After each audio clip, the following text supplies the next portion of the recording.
evening. What do you want to do tonight? The same thing we do every night, Pinky. Try to take over the world. All right, yo, let's get into it. Try to take over the world. Preaching freedom Try of to consequence. take over the world. And greatest chaplain in the world, Mr. Lance Try to O'Neill. take over the world.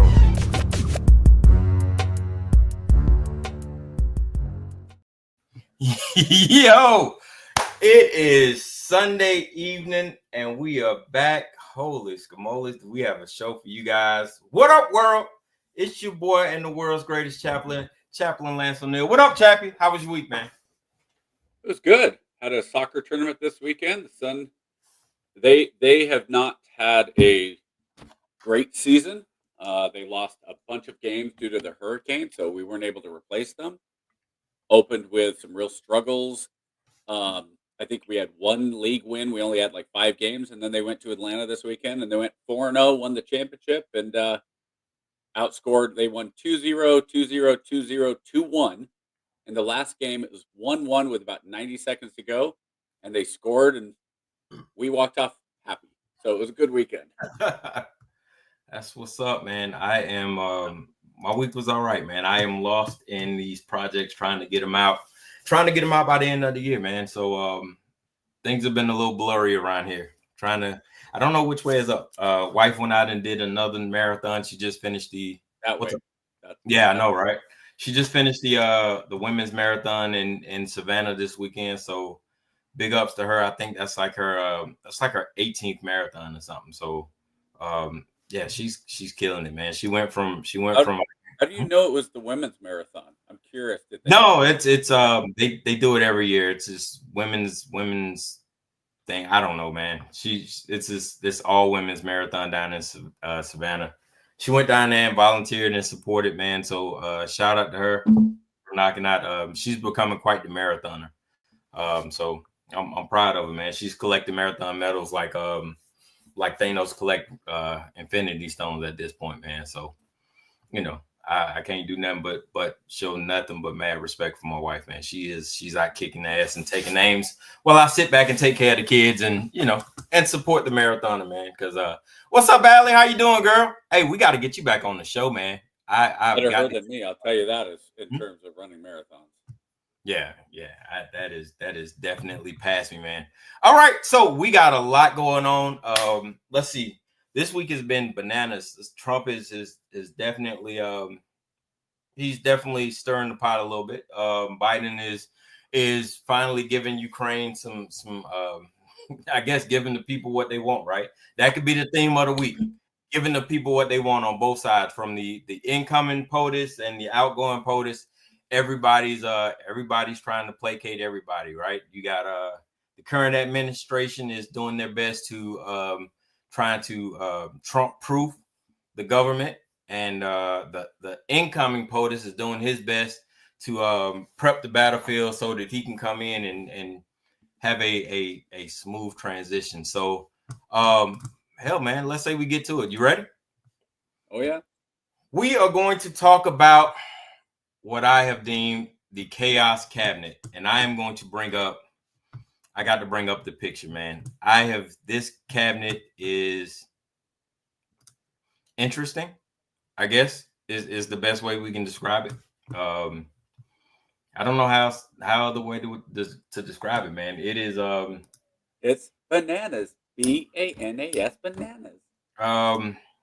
What it lacks in experience, it definitely makes up in character. Where did it go? All right, let me get it popped up. There we go. Can you see those guys?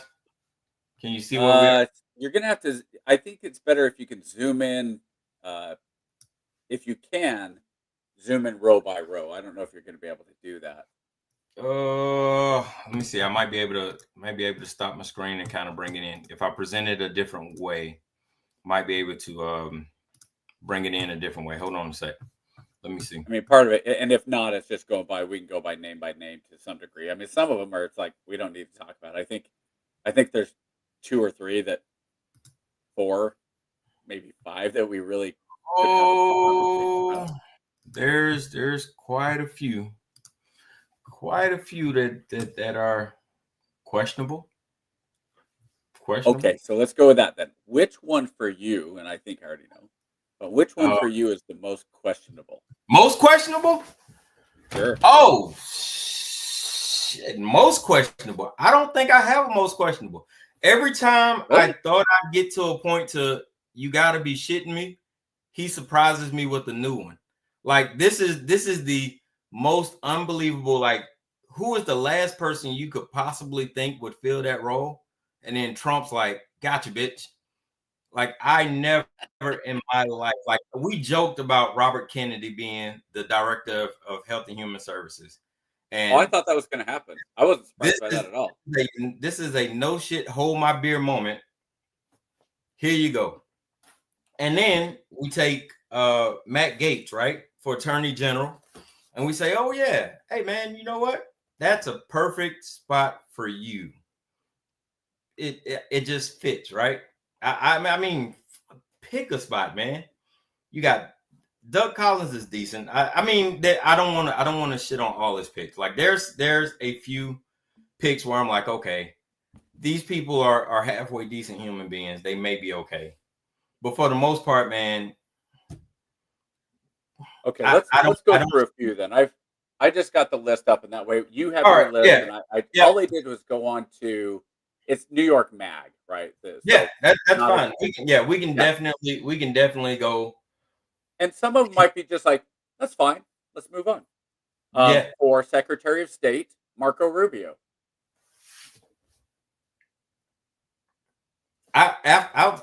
Outside, given his other picks, I have no issue. That seems like a halfway sane pick.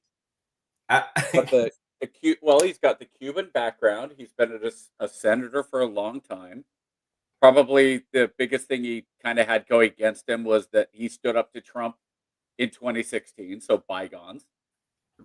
The only thing Marco Rubio has is going against him in that position. But then again, he doesn't even have that. Like I said, that's more of his same picks. Like, I don't have the position of he's in. Like I said, I had another one. Well, it's not on here.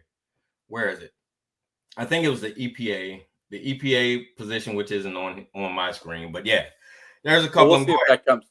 Let's see if it comes up on that. So what the New Yorker says, or it's New York Magazine. So again, not exactly a conservative magazine. As far as Rubio, so it says potential issues for Rubio. Rubio is known for his hawkish positions, particularly on China, Cuba, Iran, Venezuela. But the Washington Post notes he's generated bipartisan acclaim and might be Trump's most conventional pick. So, yeah, good with that one. Right. Okay. And then we get right into this is going to be fun. Pete Hegseth, Secretary of Defense, former Bronze Star winner as a major. But, if you're a major and you're downrange or a captain, unless you're in my unit, you're pretty much guaranteed a Bronze Star if you're a captain. I got into a very interesting conversation, and I've been doing my best not to. I've been trying my best not to get into arguments with people on social media. But I've been trying to really channel and reserve my energy, right? And I got into a discussion with this gentleman who, I'll call him. Me, was it? No. This was a patriot. This was a patriot who was telling me how excited he was about the Hegseth pick and how he was a captain and he got 2 Bronze Stars and I'll take him over a general any day of the week. And I'm trying to explain to him like, hey, I understand. A Bronze Star is a great award to have, and it's a prestigious award. But please understand, he does not have the experience to be the defense secretary. Okay, and I hear you, right? I'm all for chaos. I've told you several times, the government needs shaking up. We are in agreement. I will not disagree. But what you cannot do is you cannot just put people in a position just for the sake of putting people in a fucking position. That is, I don't think that's what it was. That is insane. So I listened to a podcast with, well, first I listened to a podcast with Hegseth, but then I listened to the Rogan one on Friday with a long-term operator. And what it sounded like to me between Hegseth and his meetings with what he relayed his meetings with Trump, because I guess he was in line for something in 2016. It was like one of the last couple of choices, and Trump went a different way. One of the questions that Trump asked Hegseth was, why do all the veterans seem to love you, but all the organizations hate you? And he said, because the VA and the VFW and the Legion are there to some degree, like not the bottom, not the post level, but the national organizations are there to basically justify their own existence. The VA, did you know this? I didn't know this. The VA has the second largest budget of any federal agency behind the Department of Defense. Yeah, we went over that. So- We went over that last week when we did the numbers. Okay. I think it was like third in allocation or something like that. Well, but we were talking about overall defense spending. Yeah. I didn't realize the VA itself was second overall, right? Well, I mean, So- if you think about it, you've had a generation in war for the last 25, almost 28 years. So that kind of, you broke a lot of fucking people. Well, it's not that per se though, because part of the big problem is that the VA doesn't even do what it's supposed to do in terms of taking care of soldiers in large part. Trump had to sign a new law that said, and he did this during his first term, and it's something he got a lot of kudos for, is allowing veterans. No. Obama signed in the law. Trump. My bad. Yep, you're right. So Trump passed that you could fire federal employees, including the VA. It was supposed to make it easier to fire people. So you're right. It was Obama's first one. That's right. And then that's been basically ignored. So what Hegseth was saying, in large part, was that you need to have a house cleaning at the VA and these high up organizations, because they are there to justify their own existence. Mhm. And where the veterans are down low, they're not getting taken care of the way they need to. So the chaos, and a lot of this is going to be the case with the chaos theory, is that how much of this is people need to, and is Trump truly going to hold people accountable this time? So if Hegseth goes in, and the worst thing that Hegseth does is he goes in and he gets 25% of senior management fired or cut and forced to retire, and 25% of middle management, and they have to replace them with people who actually are fighting to do the job or are moved up because of meritocracy. Cool. But that's not the role of that's the biggest issue I got. Right. No, and I get that. You just spent a whole 10 minutes talking about something that has absolutely nothing to do with the defense secretary. So which is great, because Hegseth could be great in that role, but that's not a defense secretary's role. Hold on. But what I'm saying is, if the VA, if that's what happens with the VA, whoever the VA, let's say he was named VA, if the same role is done with the DOD, and you're able to do the same thing, you're able to get rid of those 25% of generals that have bought into the feelings and now I know you can roll your eyes all you want, KJ. You've been out long enough. I've seen it happen. I cannot tell you how many soldiers. You would be amazed how much has changed in the 5, 6, 7 years you've been out. It is, dude, it is unrecognizable. It is unbelievable that I've said this before. We had a special forces colonel come in to one of my classes, and they asked, what do you, what's going on? What do you think? Blah, blah, blah. And but the line he brought up on his own was, while we're worried about how our soldiers are feeling, the Chinese are worried about killing Americans. And we've gotten away from that. It is more about, and at DEI, no, it's not DEI. It's not, but there is in the military, there is this idea of it might have been Hegseth that said this. The dumbest thing I've heard in a long time, and I thought this was an interesting way of putting it. Our diversity is our strength, and that's something you see in the military. And he's like, it's supposed to be our unity is our strength. What happened to, hey, we all wear green? We've gotten away from that in the military. That is not the case anymore. And if that's something that the cultural change needs to come from by some just gung-ho ideology, idealist that's going to come in and shake up the Pentagon, so people are going to go, you know what? You're going to get promoted based on meritocracy, and we're going to actually try to take care of soldiers, and we're going to get back to doing what the military is supposed to do, which is breaking things and killing people. Cool. Will he succeed? I don't know. It's bullshit. I don't buy it. I don't buy it. You don't have to. We'll find out. That's what I'm saying.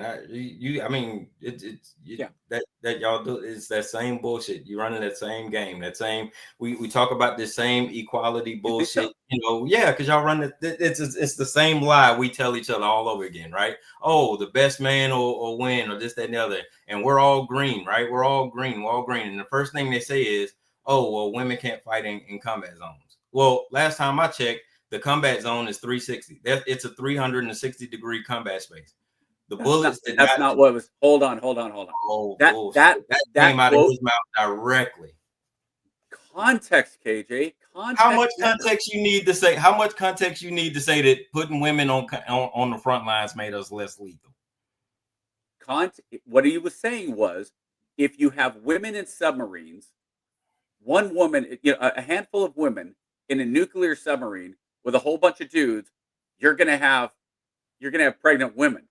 If you have a few women in infantry units that are going in and banging doors, you could potentially have problems. He's not saying you can't have combat fighters. Pilots are. There's lots of women to kick ass. There's field artillery. Look, you and I field artillery unit. There's a potential. You and I field artillery unit. But think about field artillery. That's battle, right? That's combat. Is there any problem with a female being back calling for fire? No, of course not. How many women were loading the guns, KJ? When I got out, we had plenty of women. We had 6 in the unit when I retired. Out of how many? Well, we had 600 in the battalion. Yeah. So you had a handful, and I'm not saying you shouldn't. And those are roles that can happen. That's fine if you could do the job. The difference is up front going into battle. I think that's what he was saying. There we go. We try to plug in and play what we think they're saying, and we're not listening to what they're actually saying. We got to get past the point of trying to put in what they're saying and listen to what they're actually saying. Because what they're actually saying is I don't trust that the media is reporting what he actually said. Hell, it came out of his mouth. We don't have to interpret what somebody says when they tell you what to say. I had a friend say, "You can't gaslight me. I saw Trump say there were good people on both sides of this." And I had to send him the clip and say, "Here's what Trump actually said. Here's the context. Here's what's going on." So if you go in, and I haven't, so you could absolutely be 100% right. If he was saying, look, and there's two parts of this. One is he said this 5-6 years ago, I believe is where the quote's coming from. Or did he say it in the book? Like, the other side of it is, could there be evolution? Could he be convinced to say, hey, look, because I think what he said in the podcast I was watching, he said, look, we need to go back to the physical fitness test that you do twice a year. The first one, you need to everybody pass, and you can have gender specific. That's fine. And the second one needs to be MOS specific. So I'm with you. Look, if a woman can do the job, I couldn't care less. Do I think it makes more sense in a forward infantry unit? But at the same time, look at some of the arguments you've had recently in terms of like selective service. Should women be in the draft? I don't know. I don't really think they should be. I don't have any problem any woman who wants to volunteer and serve? Do I think women should be in a draft? Would I have a problem? Would I have a bigger problem with my daughter being drafted than my son? Yeah, I would. So, What was that? the video Okay. loading. Like, do you want your daughter drafted? I don't. At this point, I wouldn't want my son drafted. I don't trust this administration for either one of them, honestly. I just don't. I don't But feel you like would have trusted a Harris administration for the military? I wouldn't trust them either. So if it's going to be the step, okay, I guess then maybe my argument is If we get to the point to where I'm choosing the lesser of two evils, I would trust a Harris administration over these wackos. But I told you that from the beginning. I never didn't. It was never a Trump issue. It was always the people in Trump's administration. I told you I've been extremely consistent with that. I think Trump's administration might be chemo. I think it might be chemotherapy. It's going to poison things. It's going to make things really difficult potentially, and hopefully it makes us come out healthier on the other side. I don't know how sick it's going to make us. It might not. Some people get affected by chemo more than others. But I think the way we've been going, this country, we have cancer. We don't trust. Seems like we're on stage 4 cancer at this point. Right. So look at all the things we don't trust. Look at the most basic things. Nobody trusts the media. Nobody trusts the federal government as a whole. Nobody trusts Congress. Nobody trusts in the military. We don't trust our senior leaders. You know how many military members? Like, I'll bet you we could call up AG, and I guarantee you'd say there are certain individual leaders I trusted, but overall, probably not. So the fix to not trusting, the fix to building more trust is to put more questionable characters in position of trust. No, not necessarily. Okay, so if you have, and this goes with Matt. Wait a minute. But I want to make sense. So no, I'm telling you. We don't trust the government. Wait, we don't trust the government, right? And I'm gonna give you a prime example, right? Like I don't trust. Let's say the justice system, right? Say I'm jaded by the justice system. I don't trust the justice system, right? Mm-hmm. And I am supposed to believe that a Matt Gaetz Attorney General Matt Gaetz, who's going to go in and clean out the Justice Department, right? Mm-hmm. When he's under investigation, right? He is facing a ethics probe by a bipartisan Congress. And you're going to tell me that I am to trust that he has my best interest at heart? Or I'm supposed to trust, oh, wait a minute, I'm not done yet. I'm supposed to trust the Secretary of Defense from a guy with a questionable past, and I'm supposed to sit back and be like, oh, well, he's evolved enough now to the point to where, oh, maybe he gave it right this time. Like, this does not build or instill trust. You don't instill trust from a questionable government by placing more crooks or inexperienced people in positions of power. That's the opposite of building trust. That's like saying like we had a whole 3-week discussion on affirmative action in the Constitution, right?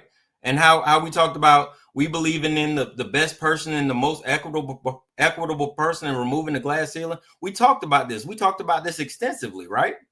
And then we go back and we look at this cabinet, right? And you look at this cabinet and you look at the experience and you look at the resumes of these people, and none of these people have experience for these positions. And nobody says, hey, well, that's a problem. We say, you know what? This is what this country needs. More nepotism. Good for you. This is exactly what we need. Put everybody in position, even though they don't deserve it. May the best man win, and we're past this. This is why we don't need affirmative action. This is why we should get rid of DEI. This is why we should get rid of affirmative action, because the best man will always find his way to the top. You're conflating two different things here. I'm conflating all of them at the same time because it's the same issue over and over. It's cyclic, my brother. It's cyclic. If you look, so have you seen the Babylon Bee had something that said, the Biden administration calls the Trump nominees weird, and it has a picture of the transgender admiral, the person that was working on the in the nuclear procurement or whatever nuclear. He's the bald headed guy that wears the bright red lipstick and dresses, and he was stealing luggage. So there's a point of that. So I think that when you say something like the questionable things about Gates, or I'm sorry, about Hegseth, you and I have had conversations. If somebody came to you and said, "Hey, KJ, we're interviewing Chaplin for a position, but these things we know about these investigations. They're kind of questionable. What should we do? I mean, can you shine some light? You know what's been said about me. I do. You know the situations. I can flat out show you the paperwork, but somebody who doesn't know how this stuff goes and how the smear campaigns go and just the allegations of guilty, you are guilty unless, even if proven innocent in the military." You're right. And so now again, But hold on. Go ahead. Because you asked a question earlier about you put untrustworthy people in. How's that supposed to regain trust? And let me, there's something really important about this. Yep. What we've heard from the FBI, from the DOJ, from a couple other departments, cabinet departments, is along the lines of, if this nominee is put into place, there will be mass quittings by, let's say, justice. Lots of lawyers have said, lots of the DOJ lawyers have said, if Matt Gaetz is put into, if he's confirmed by the Senate, you're going to have mass quittings. To that, I say, good. If you are quitting, because I don't believe it's on ethical terms. I don't think it's like, oh, well, Matt Gaetz is under investigation. Because, no, look, I'm not defending Matt Gaetz himself. Okay, I'm really not. I'm saying if somebody is going to say, I don't agree with that person to be nominated and put in, I'm out. Not because I don't think he's. They're not saying, AJ, they're not saying it's because he's not qualified. No, that's exactly what they're saying. Some are. Oh, and here's Lance. Here's The where guy the fail safe comes 19 in. Listen, it's not. I would agree with you if it was. I would agree with you if it was just Democrats, right? If it was just Democrats saying, "Hey, this guy," but you have Republicans. You have Republicans who are telling you there's no way in hell this guy should be anywhere near. Then you don't need to worry about it. That's the check. Why I'm saying that is that's part of the checks and balances, right? It's supposed to be confirmed by the Senate. Oh, wow, man. Aren't they supposed to be confirmed by the Senate? And if they come in and I heard somebody, this is my favorite one, Trump playing 4D chess. Because the idea is Matt Gaetz, I don't think this is true. I think this is ridiculous, but I had to laugh when I read it. Matt Gaetz resigns from the House. So the ethics probe against him goes away. He gets to the confirmation hearings. You have enough Republicans say no, so he doesn't get picked up and he's not the Attorney General. In the meantime, potentially and hopefully, you have those uber political people in the DOJ quit or reveal themselves. Meanwhile, he is then tagged to be the senator to replace Rubio. So instead of being in the House, he goes into the Senate. I mean, it's ridiculous. It's the funniest conspiracy theory. He very could well be, but the ethics probe would still not go anywhere. They are still, because they're different things. They're different things. All it would do was the House. It's not how it works. So the House. There's no charges. There's no charges. First of all, it's a probe.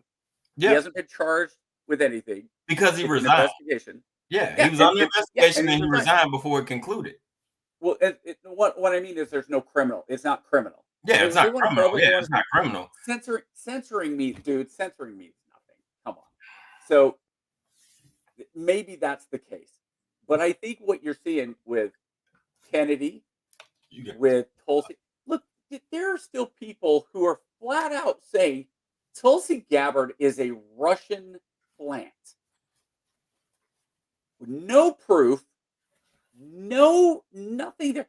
All Tulsi Gabbard has done is spit in the eye of people who were politicians and needed to be called out on the Democratic side, and she got kicked out of the tent, right? That's all she did. She's like, well, this isn't right. Kamala was saying these things during the debate. She didn't get kicked out of the tent. Let's not. Oh yes, KJ. No, yes, she did. She took her ball. She immediately got removed from the debates. She took her ball and she ran away. She did not get kicked out. She took her ball and she left. They said you are not going to be on the big debate stage.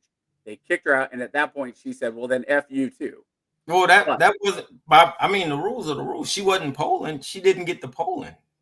I mean, they were playing hard, soft and fast with those rules. I mean, hold on. I don't disagree that they were, but I'm just telling you that it's what it is. That's it. So look, Matt Gaetz might be a piece of shit. I don't know. I know the accusation against him is he had a relationship with a 17-year-old. That's the big one, right? Now here's the thing. I look at that and go, dude, you're 40 years old, and the rule is half your age plus 7, and then you say, well, I follow that most of the time. I mostly follow that. It's like, if you're going after a 7, I know there's times where you can mistake a 17-year-old for a 20-year-old. You might even mistake a 20-year-old for a 25-year-old. You're not mistaking a 17-year-old for a 27-year-old. Legal or not, I think you're kind of a piece of shit. I don't want him. I'm not even defending him. I don't think he should be the attorney general. I think Trump is basically saying, all right, let's just. One of your big arguments is that and it's not nepotism, I know you, but it's loyalists, right? Not nepotism, because that just gets nepotism, loyalists. And you're saying he's only putting loyalists in place. And that's you think Biden put anybody in there who wasn't a loyalist? They all do it. That's part of it. And that's been since the 4th president of the United States, when they started saying, hey, you're the nominee, so I'm going to bring in the people I want in here. I think it was Jefferson. It was like there was a slight difference. There's a nuance to it. There's loyalists. There's all racist. Go ahead. Everybody in the cabinet's white, right? That's the argument I've seen. I don't give a shit about them being white, blue, purple. I don't either. But what I care about is experience. You have to at least be qualified. Don't just grab somebody off the damn street who's licking your asshole and telling you you're the greatest thing since sliced bread and put them in a position. That's not the case. You're looking at Matt Gaetz is the attorney general and has never prosecuted a damn case. How long has he been a congressman? He's been a congressman for 6 years. Okay, so this is not a guy off the street, right? This is not just some random. I don't even want to defend Matt Gaetz. You are, right? But you are. He is the attorney general, the top lawyer in the country. The top lawyer of the country who has ever prosecuted a fucking case. There has to be some. Okay, KJ. How do you reason? So let me ask you this: if your whole point and your promise to the American people is to say, because he didn't do it the first time, he readily admits that the first time you listened to the Rogan podcast, he said, I listened to people that were in Washington and I trusted, and that's how he got people like John Bolton. And he's like, John Bolton's a dummy. I didn't like John Bolton. He's kooky. That's how I got. So what did he do? This time he says, I'm not going to do that. I'm going to pick people that F up the system. He's intent on effing up the system. Clearly. So at this point, that's why I say it's chemotherapy. Matt Gaetz might be a total just nightmare. He might be horrible. But if the one thing he does is he gets the hyper political lawyers that have been running the DOJ that authorized Trump to be investigated, that said, we're going to go after our political opponents, all the things that Democrats accused that Trump's going to do. Now, they said the same thing that Trump was going to do in 2016. He's going to go after Hillary. He's going to go after the Clintons. He's going to blah, blah, blah. How many people did he go after? None. Because what he said was, look, it's better for the country if I don't go after him. But at this point, let me ask you this, KJ. If Matt Gaetz came out and said, I am going to, and this is a very specific thing, right? And I don't know if this is an argument for him or not. Liberty, that is the dumbest shit anybody can ever. That's fucking stupid. If I'm tired of being nice. I'm tired of being nice. That is fucking stupid. I don't think it's I don't think it's stupid. That said, I don't think Matt Gaetz is the best person for this. That's fucking dumb. But you don't put somebody who's never tried a fucking case as the most powerful attorney in the fucking country. That's dumb. How many cases is he going to try? That's dumb. He's in charge. How many cases? He's in charge of leading the largest prosecuting branch in the nation. Mm-hmm. And he's never prosecuted a case. Who's the current Attorney General? Merrick, right? Merrick Garland, yes. Okay. Merrick Garland. And prosecutor, judge, all that stuff, right? Okay. Has he done anything over the last 4 years to increase the trust of the American people in the Department of Justice? And you specifically, has he done anything in 4 years to make you go, yeah, okay, I trust, even a little bit? Do you trust the Department of Justice a little bit more than you did in 2021? Fuck no, they're all corrupt as shit. Okay, but see, that's where Liberty's saying, and that's even where I'm saying is, maybe the crazy thing is to have somebody that's crazy in there. Do you know how wild that sounds?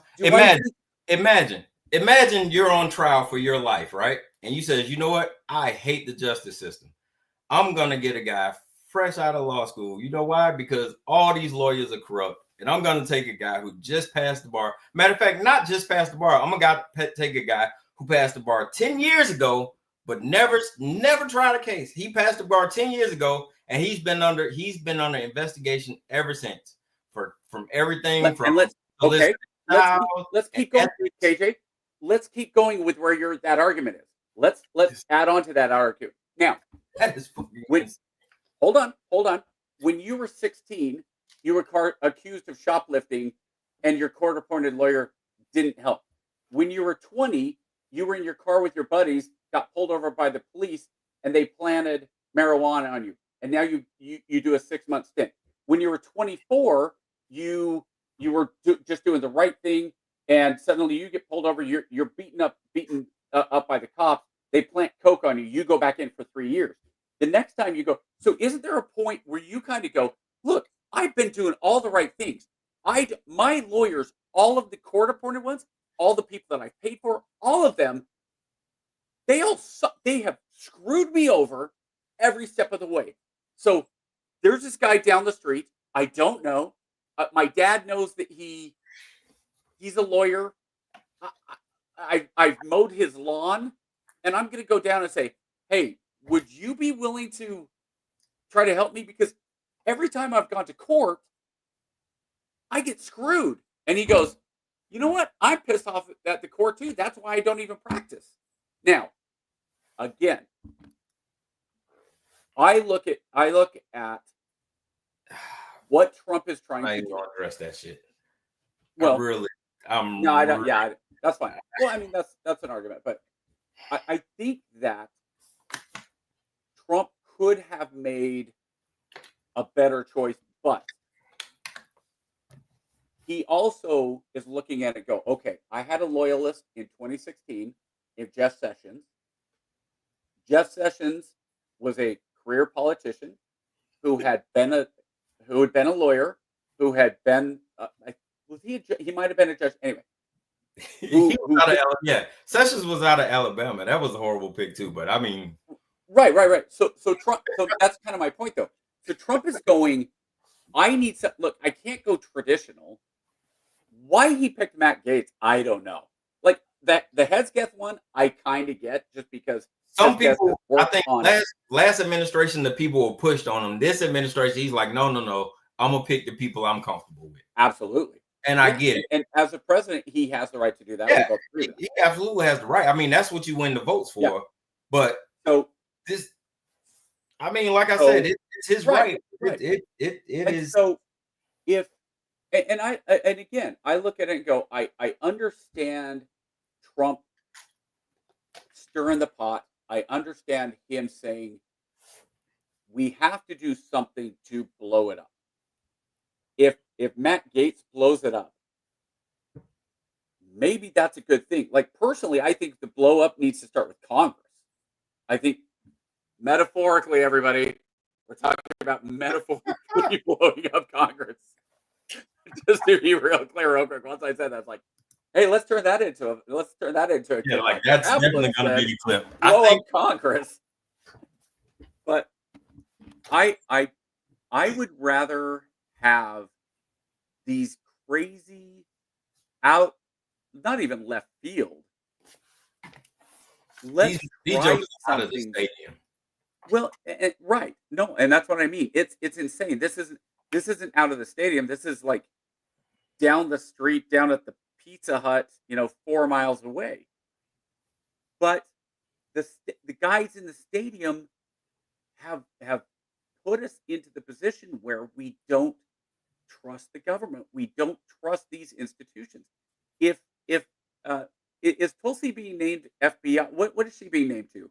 She's the head of intelligence. Intel. Okay. So if you go with a traditional person, and I love this argument of, well, Tulsi can't even get a security clearance. It's like, what are you talking about? First of all, she has a security clearance. But you had, remember, 58 retired top intelligence professionals sign a letter that said the Hunter Biden laptop was absolutely a Russian propaganda. It was a Russian thing. If you have these people that are at the highest levels of intel get political, then you have to cut off the head. You have to do something. If that's the top of the FBI, if that's the top of DNI, if that's the head of the CIA and the upper management, if that's the top of the DOJ, if that's and I understand, KJ.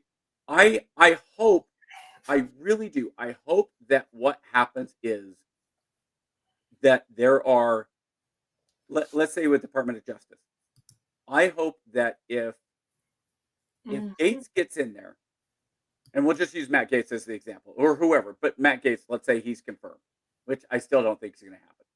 It could happen if it was a recess appointment, but it doesn't sound like Dune. That's how you say his name, right? Yeah, I don't think he's. I don't think he's going to actually recess the Senate unless Trump doesn't pick Gaetz. I think Hugh's going to be like, yeah, we'll recess so you can make these appointments the second you withdraw his name. Which is funny because I don't know why Trump at that point could be like, okay, I withdraw his name. Gotcha, bitch. He could. And now it's a recess appointment. But the whole thing is, if at that point you're able to get the swamp drained and 10% get these high. What I was going to say about Gaetz was this. Okay, I had a thought earlier and we came off of it. What would you think? And nobody has said this. I think Matt Gaetz should do. I think whoever the head of the DOJ is, I think the first thing he should do, and because people say, well, he'll go off. Trump will go after his political enemies, whatever. I don't think it's a political enemy, but I think it's an enemy of the people. I think there should be a no shit investigation into the business dealings of Fauci. How much money did Fauci make off of the federal government? How much did he make off of his investments with what incestuous was going on there between him and Pfizer and Johnson and Johnson, and what really was his role in the Wuhan lab, and how much did these people that were at DNI, how many of them actively knew? Because we start seeing some stuff that's already been kind of trickling out that went, they kind of knew right away that that COVID wasn't from a wet market. And it's very much the Bush. Remember how many people got pissed off at Bush and the and again, I don't even blame I don't blame the Bush thing for Iraq. It was Cheney and it was Rumsfeld and it was those people that were cherry picking that intel, and then they presented it to Bush, and Bush went, "Well, yeah, of course, that's what it is." How much Bush knew? I don't know. If he knew all of it, he probably should have been indicted as a war criminal. Cheney and Rumsfeld for sure knew it was bullshit. But so if Fauci knew it was bullshit, and he didn't tell Trump that, look, this is really what it was, because Trump got hung out to dry on COVID. Remember, the first thing he did is said, "Hey, we need to stop travel to China. We need to stop the planes coming in from China. That's where it's coming from, China." And Nancy Pelosi and the Democrats, "That's racist. How dare you? That's racist." And then 6 months later, we're in full blown COVID, and you have Nancy Pelosi coming around, "Mr. President, why didn't you do more? Why didn't you protect the American people?" Oh, let me do it better, Nancy Pelosi. "Why didn't you protect the American people?" That's a little revisionist history, but yeah. It's pretty close. Not even. It's damn close. No. Yes, Yeah, no. Go back and look. Go back and look February and March of 2020. Go back and look even further.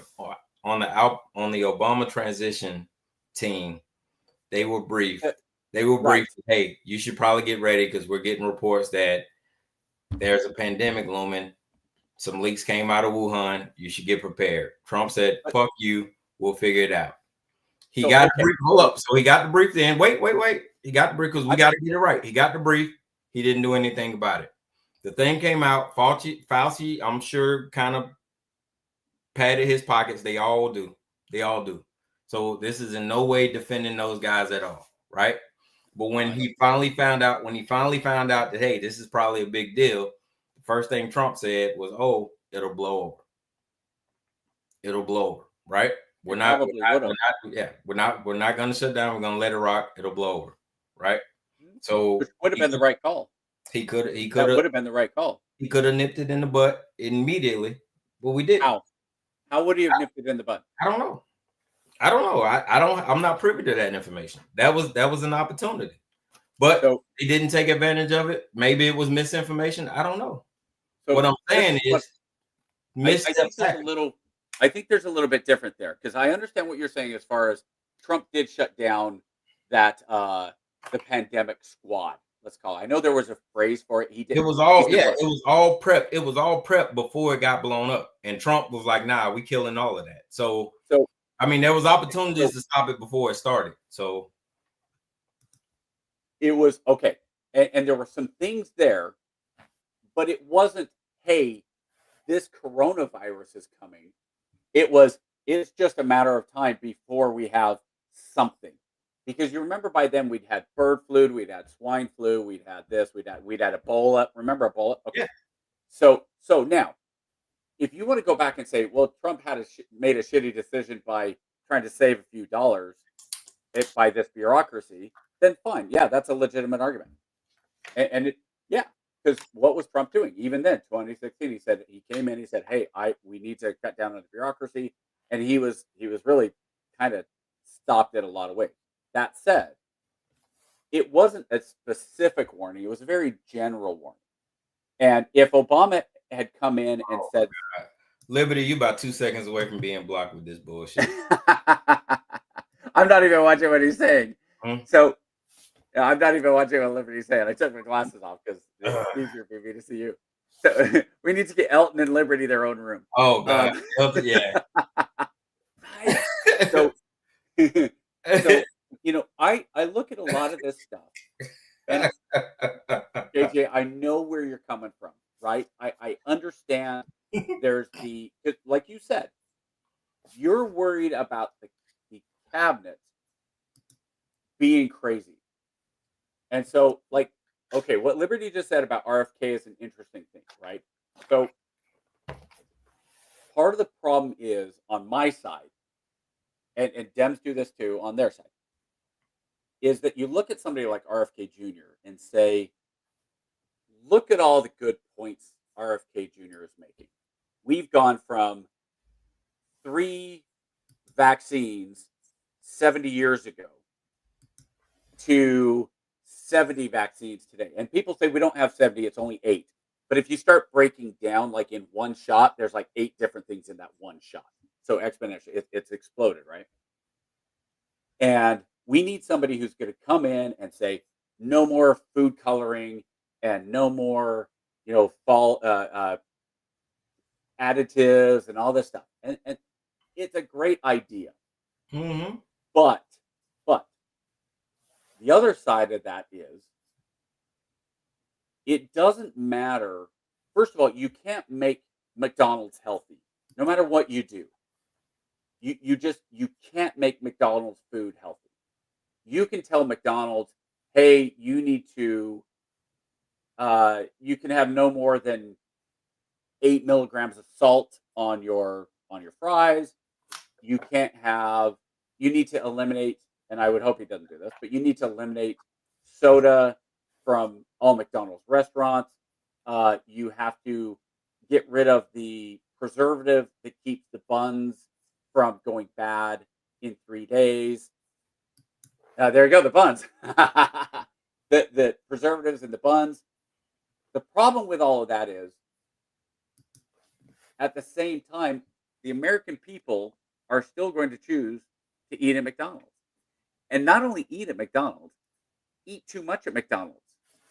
If you go in and you have a Big Mac and a medium fry, that's somewhere around 900 to 1,000 calories for one meal. It's not healthy. You can't legislate obesity out of, and so JFK or RFK Jr. RFK Jr. He falls into my favorite, the Ron Paul camp. He has 10 ideas, 9 of them are great, and the 10th one is let's get rid of the letter N. I'd say like 4 are great and 6 are batshit crazy. Listen, okay. So you're gonna tell me one more real quick about what Liberty said, and then I'll go. Go ahead. He's a great communicator. RFK, just real quick, I want to laugh at that line. RFK will be a communicator. When you can tell what he's saying, I can't understand a word he says. Listen, I get it. Your team won, right? And had Kamala won, I'd be on here champion for all their bullshit ass appointees too, right? No matter how cockamamie they'd be. So I get it. Now, and I understand. But we got to call out the bullshit, right? Sure. This is at the end of the day, this is a capitalist society, right? You are not going to stop McDonald's from making money. You're not going to stop the farmers from putting pesticides on their crops and shrinking their profit margins. Stop the shit. It's cap. It's cap. To sit back and say we're going to make. What does that mean? What does its cap mean? Cap means you're lying. It's sus. Cap means you're lying. You're not going to sit back. You're not going to sit back. You're not going to sit back and say we're going to make America healthy again because we're going to stop doing this and we're going to stop doing this. Because what you have is a ton of lobbyists who are ingrained in the government system. And if you think for one fucking second that you're going to go in there and kick these lobbyists and all of these companies who are paying for these medical research companies and who are writing these textbooks, or you think you're going to kick all these people out, you are out of your damn mind. Can you legislate could you, if you wanted to, could you legislate lobbying out of the federal government? You Out absolutely of the could. government. But here's the problem you're going to run And why into. don't they? Because and why don't they? here's the problem you're going to run into. If you start legislating lobbyists out, now you're getting into the pockets of the senators who are getting those kickbacks. And the senators aren't going to legislate their pocketbooks. While we're talking, put in Chappelle Show senators ads on Suits. I think that'll bring it up. Hold on.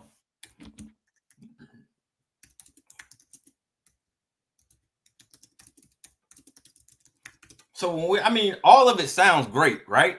We're gonna make America healthy again, and we're gonna do this and that. But at the end of the day, all you're gonna do is you're gonna take a cut off of the pie, you're gonna fatten your pockets up a little bit, and you're gonna sit down and you're gonna color. Because that's what it's gonna boil down to. Anything outside of that is going against the capitalism that we champion. Yeah, absolutely. You want me to send you a link? Hold on, I'll get you a link. Hold on, let me get you a link.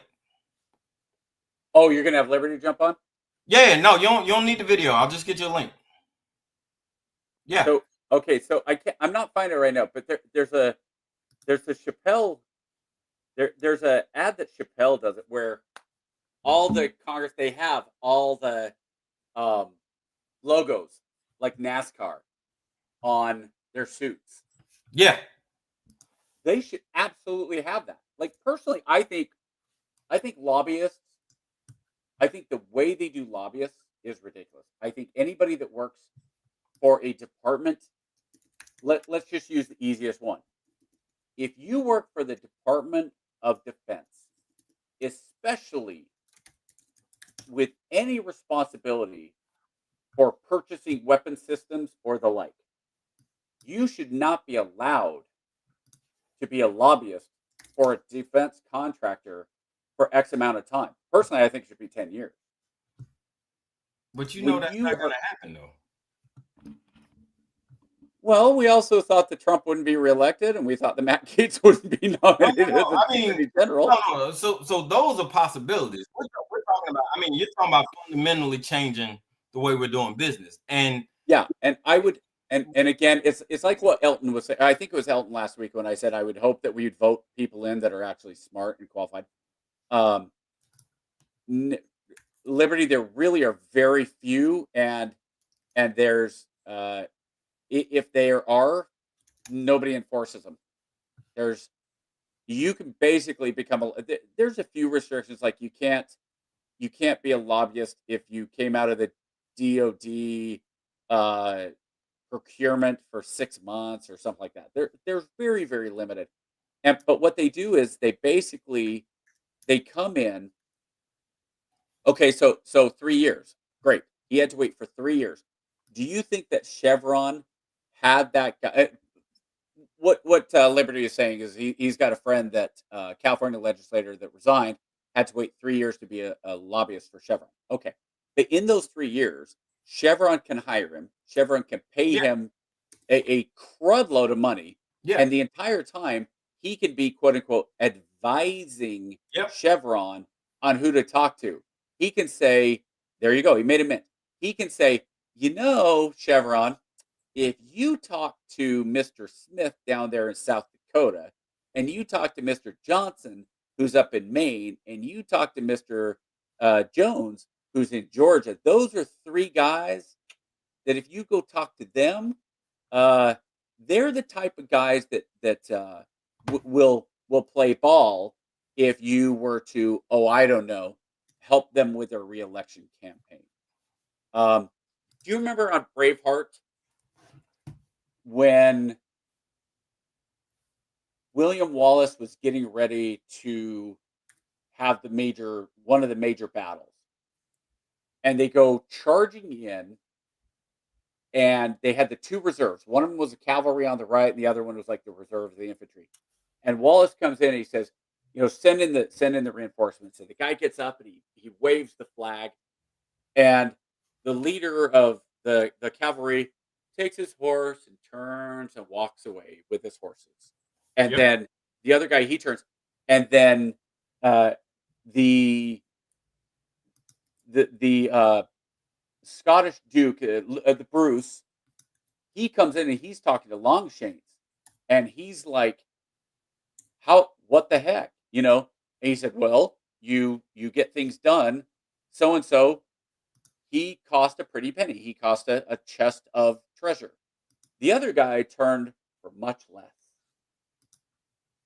And that's where, these guys, it's an entire, you talk about an entire system that need to be changed, KG, and I agree. And that's why I say I am hopeful that these crazy things make these type of changes. Do I think they will? Probably not. I think there's so. Liberty, I'm trying to get the code to you, brother. I'm trying to send it to you on the Twitch. Yeah, so KJ, keep doing that. That's fine. Yeah. So when we're talking about the craziness, I do think that there are going to be not only some benefits, I think there's going to be some serious unintended consequences that could be very, very painful. Do I think that any of them are going to be damaging to the country in a way that are unrecoverable? No, not really. Because I look at it kind of like the NCOs. If you take a unit and you say, we are going to go fight a war, and we're going to go to, I don't know, let's say the Middle East, and we're not going to give you the material you need. We're not going to give you the right planning that you need. We're not going to give you the right, I don't know, Humvees with the right armor that's done. What do the troops do? They get together and they figure it out. They weld stuff onto the bottom of their Humvees. They make their own plans, and they do the things that need to be done to be successful. I hope that America's like that. I hope that America, even if the leadership, because I think the leadership has been asleep at the wheel. I think Trump started in 2016, the idea. I'm curious, and it's a what if, the alternate universe theory. What if COVID doesn't hit? Then what? Is he reelected in 2020? Probably. Now where are we at? Because now there's no January 6th. Right. There's no Biden. I don't think Biden wins. I don't think Biden wins because you don't get those. You don't get that. I don't think so either. Yeah, but you don't then get does Trump? extra 20. That extra 20. But in 2020, let's say Trump wins. You don't have Biden. Let's say Trump comes in second term. So you don't have January 6th. You have a third impeachment for something. You have somebody else make another impeachment. But Trump, I don't think at that point ever gets to the FU mode he's in now. And I understand the fear is FU mode is really going to hurt this country. This country needs a swift kick in the balls. I really think we need to get these politicians that, not even politicians, the bureaucrats that are, if you want to call them deep state, you can. But is he not going to go with video? Oh, no, you're already no. Liberty, you're welcome, man. I wasn't prepared. Oh, what a whip! Okay, next time I will do video. I'm not prepared. I look like crap. Listen, man. Listen. When I said you're gonna get blocked, man, I was talking in jest, brother. I wasn't taking it seriously. So we could argue and talk about a lot of stuff, but I want to just address the RFK thing. First of all, I thought he was a complete nut. I did. I didn't agree with him on the whole vaccination thing. I'm not anti-vax at all. And I've known of him for a long time. I've got a good friend who worked with him on his anti-vax stuff. And my good friend, I thought, was just going off the rails on that. I became interested in him when Trump chose him. Then I started listening to the guy. And if he goes pure anti-vax and has those batshit ideas that you're mentioning, I'll be the first to be against him. But if he comes out as communicator in chief, which I think he's an amazing communicator. And part of that is because of his voice. He's disabled to a certain extent. He got through to me. He was somebody that I gave no attention. And I'm very impressed with him now. The Maha idea, I think, is brilliant. If he is just a communicator in chief and says, look, these people are lying to you. Healthy at any weight has been a complete lie. Lizzo going out there half naked and pretending that every other woman should get fat and go naked is killing them. We have an obesity epidemic like never seen before.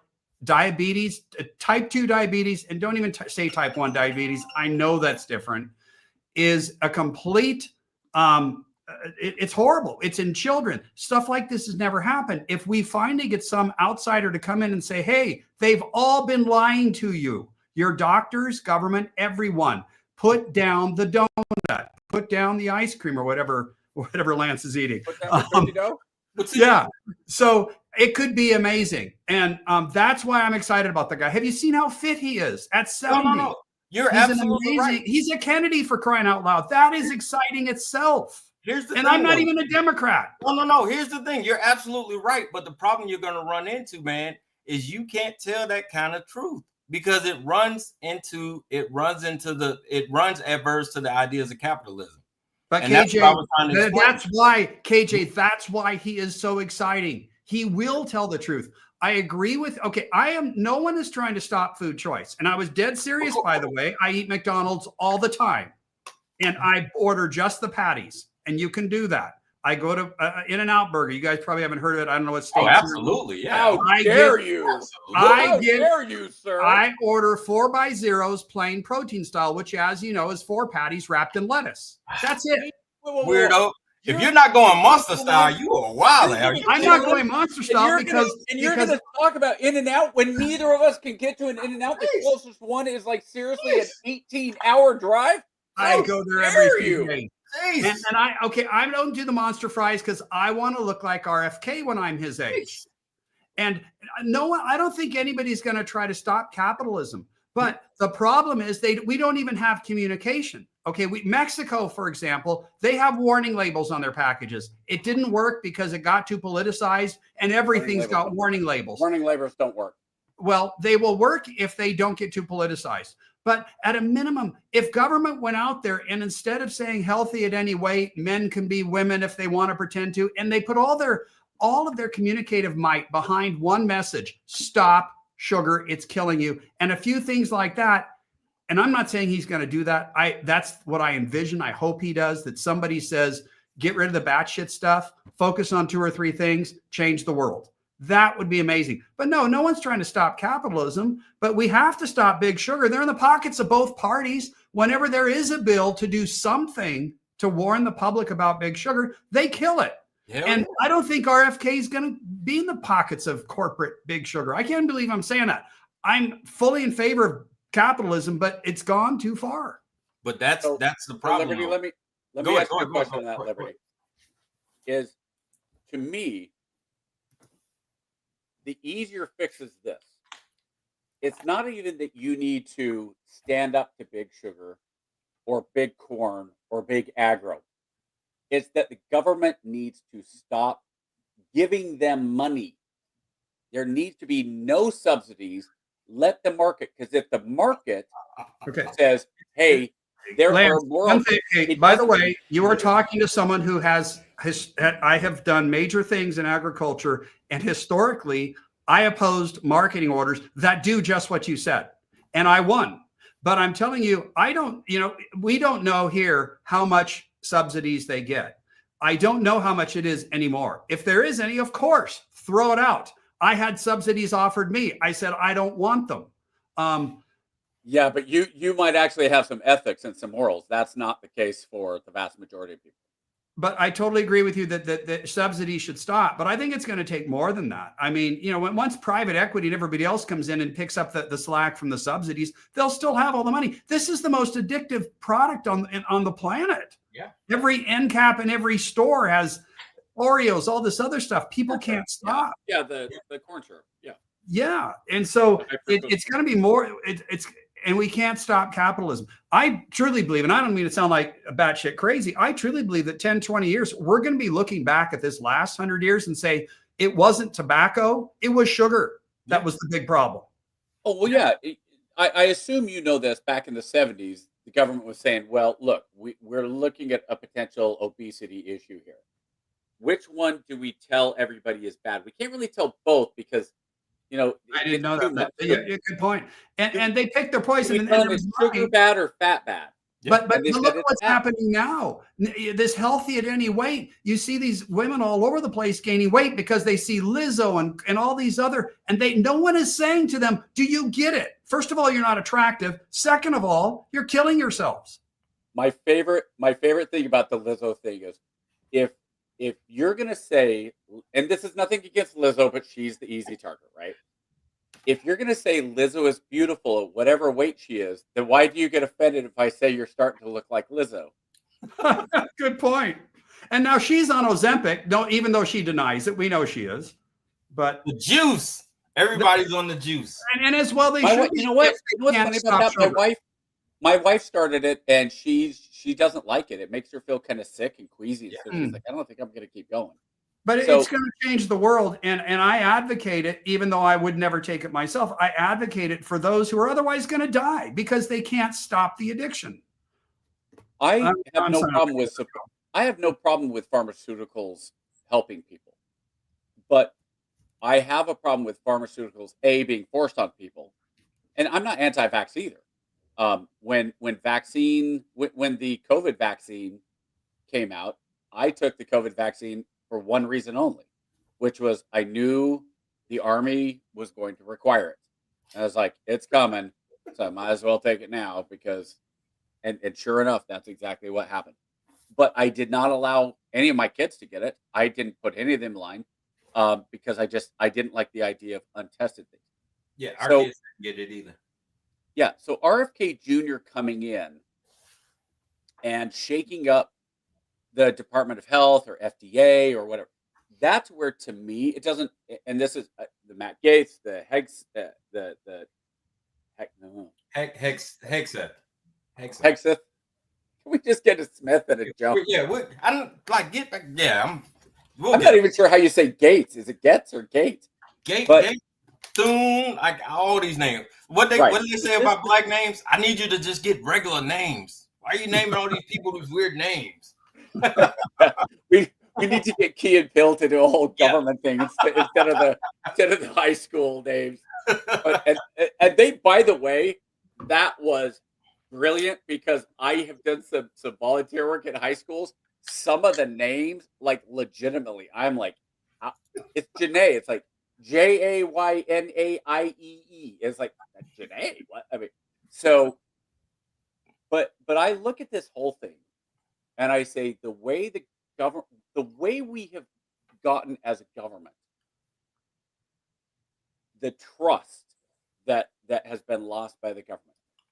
If a dose of crazy, I worry that, KG, let me ask you this, and maybe this, not even ask you, let me kind of capstone my thought on it. I'm really worried that the next 4 years, if this crazy doesn't work,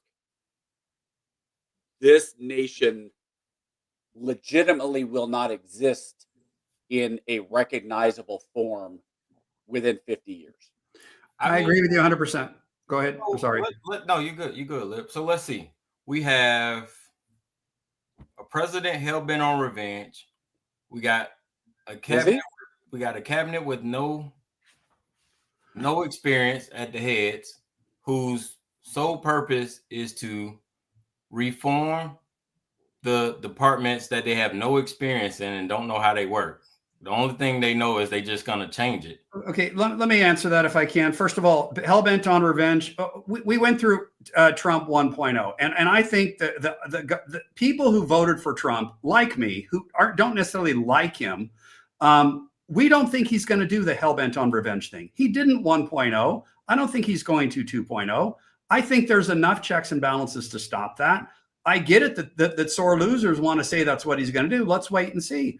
As far as that's the thing. You guys think we're so losers, but we're really not. It's really just like, hey, man, we're cool with it. You guys won. Well, let's see what he does. He's got a mandate. Wait, KJ, when we're talking, so this is my thought. I don't think the average Democrat is worried, right? You have to be really all kinds of crazy arrogant to think, well, now that Trump's in, he's going to come after me. So when you have people like on The View saying, Anna Navarro saying, Trump is going to come after me. Yeah, you're crazy, Anna Navarro. Trump doesn't like what you say. He doesn't give a crap about you, though. Now, at the same time, should Trump say, I think it's ridiculous that I was investigated for political purposes. So therefore, I think we ought to have an investigation into these political players that use the system to come after political appointments. So we need to have an investigation on that. I think that's fair. Those 58, if is it revenge to say the 58 intelligence individuals who signed the letter that said that was clearly Hunter Biden was Russian propaganda, the laptop was nothing. If Trump says, okay, you believe that, then you guys are either liars or you are so stupid that you thought that it was Russian propaganda. Take your pick. Either way, no security clearance. Right, fire them. It's no big deal to fire 58 workers in a change of administration. Just let them go. Get rid of them. I don't think he's going to go further than that. But then you're going to start this whole cycle of every administration we're firing guys. But that already happens. That already happens. We need that. That's there normal. Should be a massive turnover every 4 years. They often fire people. There's nothing wrong with that. Political appointees should be fired because they're political appointees. That's normal. It's not the staffers that get fired. And if a staffer knowingly lied for political reasons, not only do you fire them, prosecute them. Well, it's kind of hard to prosecute and lie when you got the man in charge lying and right. And just fire and be done with it and move on with cutting $2 trillion out of the federal budget. That's what's important.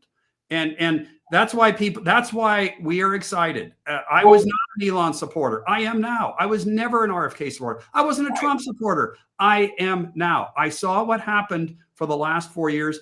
Nightly news had the borders flung open intentionally. We all know it. Tens of thousands intentionally flooded in. And then Kamala tried to pretend she wasn't the border czar. We all knew she was. We saw what's going on with the overspending. It resulted in massive inflation. The grammar school in a rural area that I went to school in now has tampons in the boys' restrooms. Don't act like that's a small issue. Wall Street Journal themselves says that's a huge sleeper issue. Sure. We see men and women's sports. There's one party that wants tampons in boys' restrooms. There's one party that wants men and women's sports. That's the Democrats. They cut their own throat. Kamala ran a flawless campaign, in my opinion. Sure. She was a flawed candidate, but she ran a flawless campaign. She never stood a chance. Neither would Newsom. They were done. They cooked themselves. Sure. And I promise you get no argument from me. We on the same page. I promise you. I still don't get the idea. I still don't get this idea that she ran a perfect campaign. Well, again, it wasn't a candidate. What else did she have? Yeah, the campaign wasn't the issue. It was, again, she was an unprepared candidate with a limited timeline. But I mean, that's neither. That issue she couldn't get around. The border night.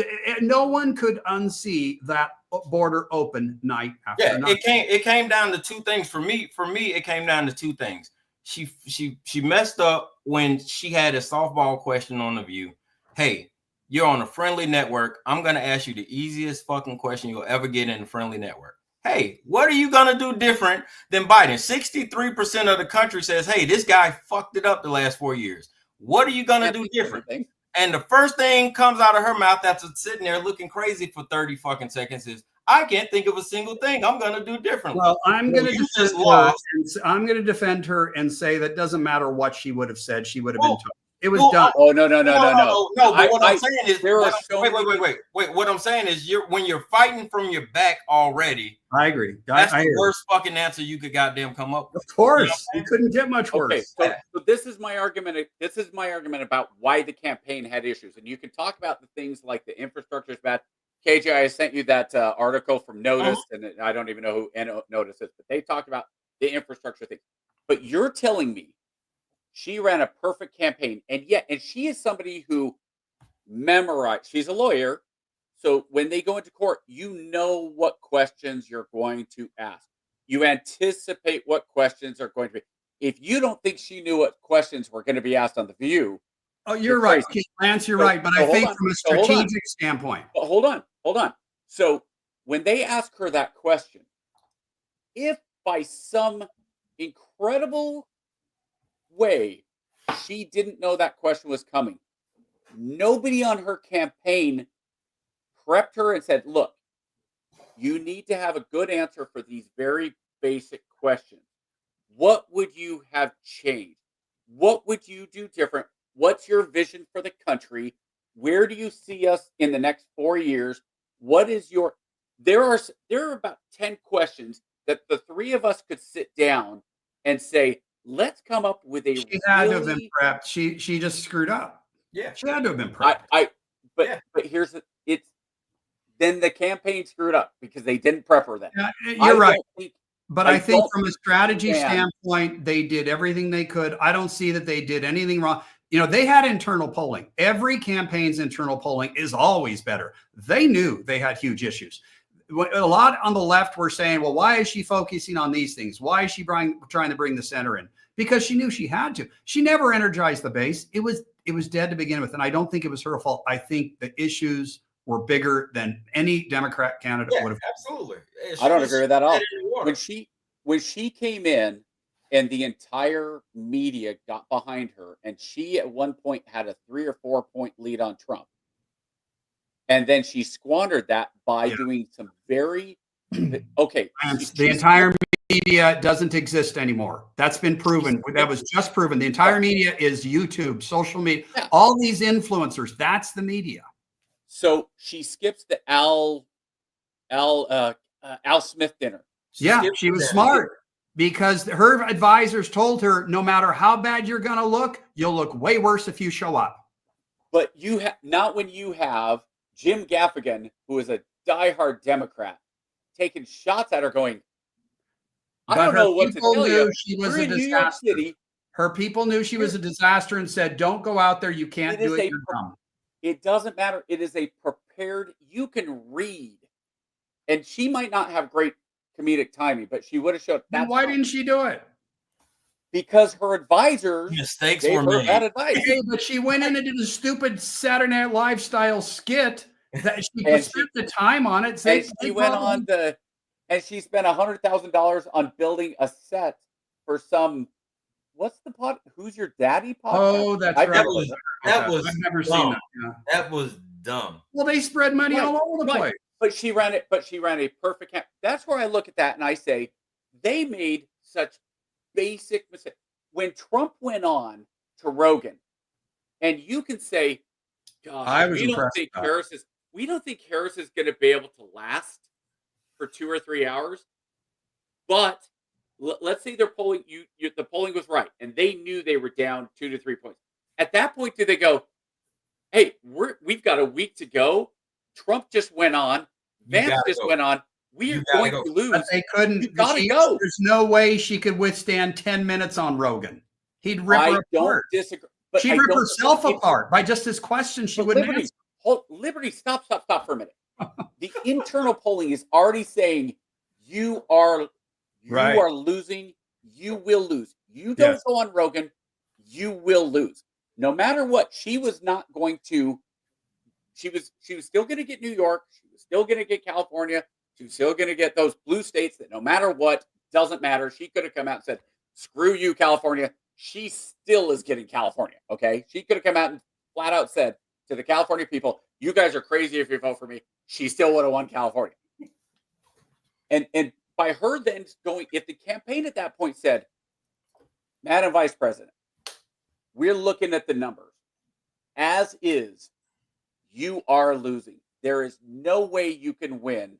So the only thing we can think of is something that is so insane that you either lose, you're down by 3 points right now. You're either going to lose by 6 points, or you might just surprise everybody and kick ass. And if you do, maybe you still lose, but maybe it's 50-50 at that point." You're right. You're right. Campaign.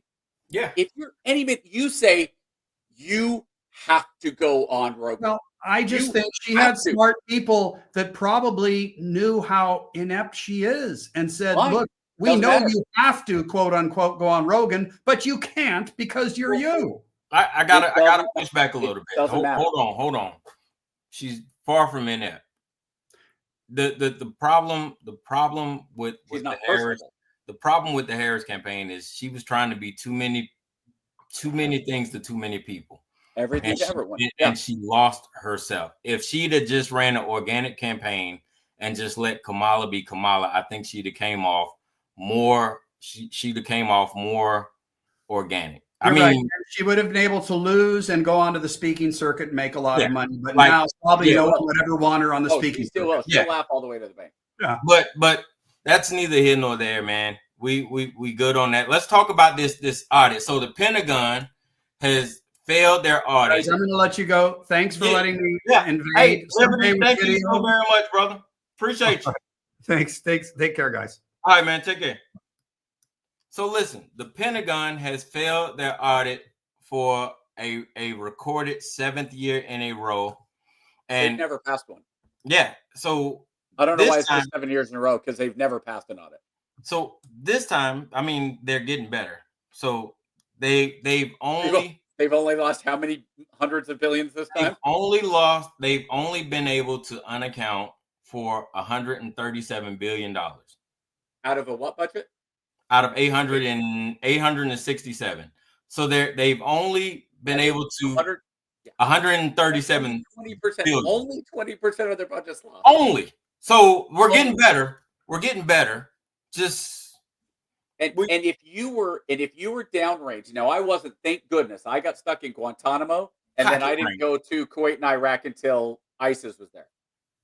But if you were downrange and you broke into one of Saddam's palaces and you found a crate full of $100 stacks, crates of $100 bills, and you decided to procure yourself your child's college fund, and they caught you, you are going to jail. Listen, I can neither confirm nor deny that there was some very loose recording measures when it came to the accuracy of the accounting of the money when we had to pay villagers. Grab that backpack. How much is in there? Lots. Yeah. So I'm sure that most of the money was there when we paid the villagers, and they got paid. So I hope some of our guys sticky fingered it. Honestly, I can neither confirm nor deny. I will just tell you that when you pay people in cash, sometimes people miscount transaction fees. You know what I'm saying? I can honestly tell you, KJ, I am unaware. So nobody, you can come after me. I am 100% unaware because, again, I didn't go. I am 100% unaware of any single soldier or individual that took money that wasn't supposed to go into buying off the warlords. As funny as that sounds. Me too. That said, no, I'm not even winking. No. I can with a straight face. That never happened. Yeah, that never happened. What I'm saying is, I hope that these people that were downrange and putting their asses on the line day in and day out and being forced to go outside of the wire time after time after time and not getting downtime, and that led to it's not even PTSD. There's a new phrase for it that it's an extended PTSD thing that they're working on potentially calling it. But do I hope that those guys sticky fingered their children's college funds? Yes, I hope they freaking did. They deserved it. Our guys didn't get anything but their asses blown up. So the federal government to say the Pentagon just lost 20%, and you and I talked about this a little bit before we came on. If you file your taxes and they come back and say, Mr. Bradley, we have questions about your W-2, and we have questions about your 10. What is the independent contractor? 1099R, I think is what it is. 99. And so we have some questions about those. And you need to, and here's the craziest part of this, you need to prove to us that your records are right. Yep. Now, I've got a buddy that used to work for the IRS. I've read studies about this. I remember one study that they had a single tax, and they made up an individual, and they said, here's Mr. X. Here's his tax return. They gave it to 10 different IRS agents and said, how much does he owe? They had 10 different numbers. Then they gave it to 10 different CPAs. They had 10 different numbers. But if you're wrong when you file your taxes, you're going to jail, even though the government can. And you have to prove why your number's right, even though they have it all wrong to begin with. Yep. If you come up 20% off on your W-2s and your 1099s and all those, and you don't, and they come back at you and say, well, you dang well better account for this. You can't just say you're missing 20% of your receipts. Yep.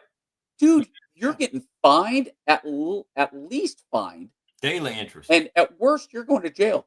Meanwhile, a 20% of an $800+ billion budget is gone. Now, Gone. that What could we have done with $165 billion? How many? We've talked about this.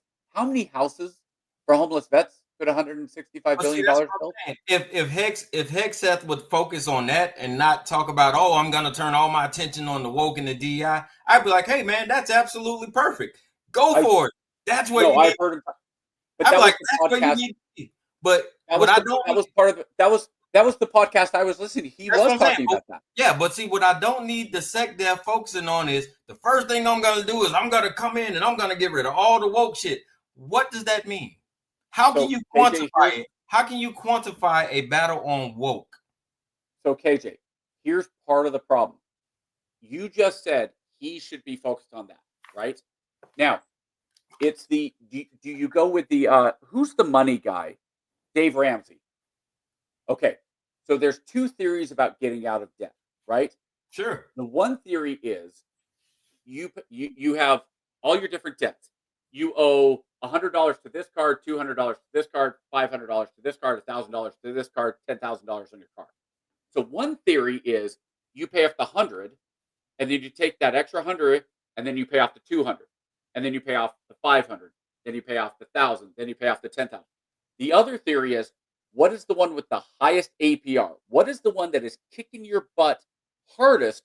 Because the $500 loan has a 20% APR, and the 10,000 loan, well, that's only got a 3% APR, and the $100 that's on a 0.1% loan. So why would you pay that off? So there's some different ways of doing things. So with Hesketh, you're saying, why is he focused on these things? Now, I think because some of those things are kind of easy to do. Like you're going to say that the woke stuff. Hey, if it's as simple as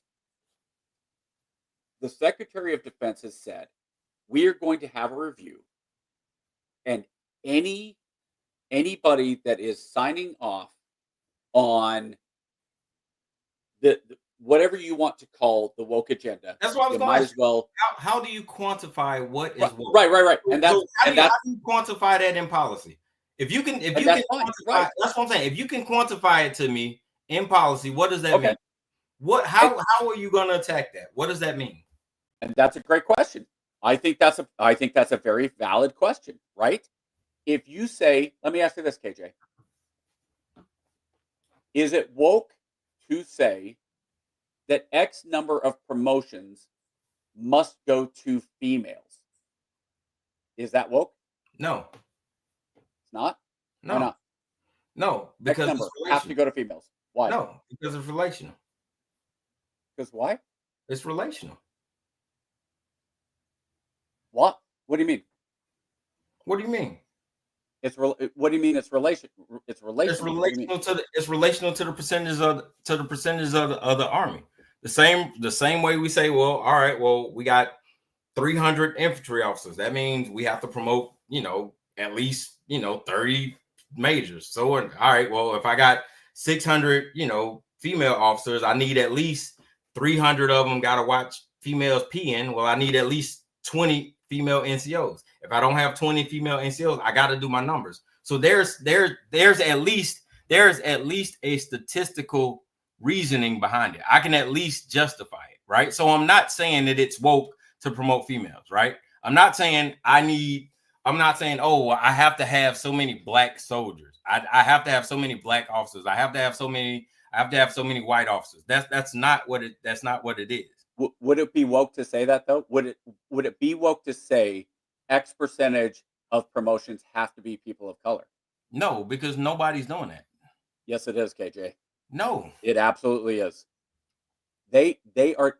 There's a reason they have just recently taken away pictures. They just recently, in the last couple of years, took pictures off of the officers' OERs because they wanted to eliminate people looking and going, we have to look at this and we have to take their race and what they look like into account, because it was swinging so far that they were, well, if I don't elect this black female, I'm going to be, they're looking at like the board. And that was the type of stuff I've spoken to people that are on the board. But again, that's that entire pendulum swinging again, though, Lance. We talk about it the same way. You said, okay, well, the pendulum swung too far right. Well, it wouldn't have swung too far right if there wasn't a left for it to swing from, right? There was a time when it was too far left. You can't have a branch. I'll give you a prime example. You can't have an FA branch who has, 70%, African American enlisted, and have, freaking 90% commissioned officers that are Caucasian. The numbers just don't make. You got to have some kind of intermix. And the way to fix it is say, okay, well, if you're not going to fix it the right way, then I got to force you to fix it. And we talked about this. You can't leave. But there's a flaw in that argument. I get that, but there's a flaw in the argument. What's right? the flaw? Okay. So aviation. I'll use aviation because this is where it came up. Sure. Had a black NCO, black female, and she was talking about how racist the unit was because all the officers that were in leadership position, it's different. It's field artillery isn't brigade and battalion, and neither is aviation. It's regiment and squad and whatever, right? Sure. So all those positions were by males and were white, and there was like one black officer who was a major, and she's like, he's not even in a leadership position. Look how racist this unit is. Well, first of all, he's a major. He's already spent his time as a squad commander. He didn't want to be in a leadership position because as a pilot, he just wanted to fly. He's already done his time as in a command spot, so he didn't want it. And then you looked at on the enlisted side, and you said, well, okay, the S1 had a black male in charge. Mm-hmm. The S2, me. The S3 was a Latino male. The S4 was a white male. The S6 was a white female, and the motor pool was a Polynesian male, right? Yep. And so she's going, what? Why aren't there any? Well, if you can't force, and she's saying there's no black leadership here. You can't force black people to go into aviation if they don't want to go into aviation. Now, I understand what you're saying as far as if you have a lower percentage of officers that are black because there's fewer black people, let's just say black men, because black women are even more rare to go into the military. If you have a black female who comes into the job, kicks ass, and she gets moved forward, great. I have no problem with that. Cool. Zero problem with it. But if you say, well, it's between this guy and this guy. Now, and I had a commander say, because I was asking him about his hiring process because he was a commander that had to company commanders. And I'm not even going to say more than what unit or anything because I don't want anybody to know who I'm talking about. You're good. And I said, well, sir, how did you choose this person? Because he had a real one of the commanders who happened to be a black female had some allegations go against her, and I said, well, did during your hiring process, I'm curious, what you thought about this. He basically said, well, I looked at who my other commanders were. And I knew I had to have a black female in that position because I didn't want anybody saying I wasn't open to kind of having that diverse squad. So you can say the Army didn't come in and say, you have to hire a black female. But he absolutely was looking around going, am I going to be accused if I don't? Meanwhile, the other unit, a sister unit, who had 2 females as the as the battalion commander and as the sergeant major, both females. You looked at their board, every company commander was a female. Every first sergeant was a female. Do you think they were worried for 1 second that, well, I have a new spot come open, so I probably ought to have a male because all my other commanders and first sergeants are females, so I better get a male in there? Not for a second. So, and I understand the meritocracy, because your argument is, look, meritocracy, we tried the meritocracy, and sometimes, the good old boy system, that got screwed over, right? I get it. That's why Major League Baseball for years, it was NFL, the Rooney Rule. Yeah. You have to interview a certain percentage of coaches that are minority coaches. What happened? Well, hey, you know what? I have a head coach opening. Everybody knows I want to hire Jim Mora. Everybody knows it. But Rooney Rule, so hey, KJ, can you come in and interview? And what ended up happening? The black assistant coaches started going, F that, I'm not going to interview just because the token, you're going to hire this guy anyway. Eventually, what happened was you had a couple black coaches succeed, and then the owner started going, well, wait a minute, Tomlin's a great coach. He's black. This guy, he gets really along with the players. Dave Roberts, look at what he's doing for the Dodgers. And I have all kinds of problems with Dave Rogers on a tactical level, but strategic level, he's great about team cohesiveness. So when you start seeing guys succeed on their merits, the other people start going, well, hey, I don't care. I don't care if he's white, black, brown. I want to win a championship. And I think that ultimately is the idea behind, let's say, the DOD coming out and Hegseth saying, if you're into this woke stuff, you might as well put in your retirement. If you're not going to hire based on the best person. Now, how do you legislate that in terms of why does this general only have,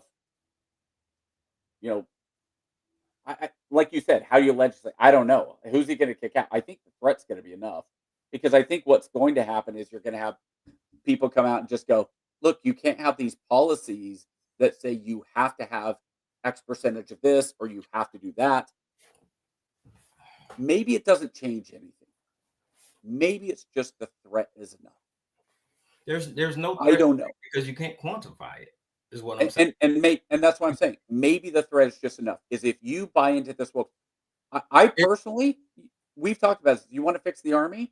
Every OER, 30% of the OER comes from people that you're the commander of. It's a buzzword that got overused, and then people just ran off with it, and now it's just a substitute word for when people don't know what the fuck to say.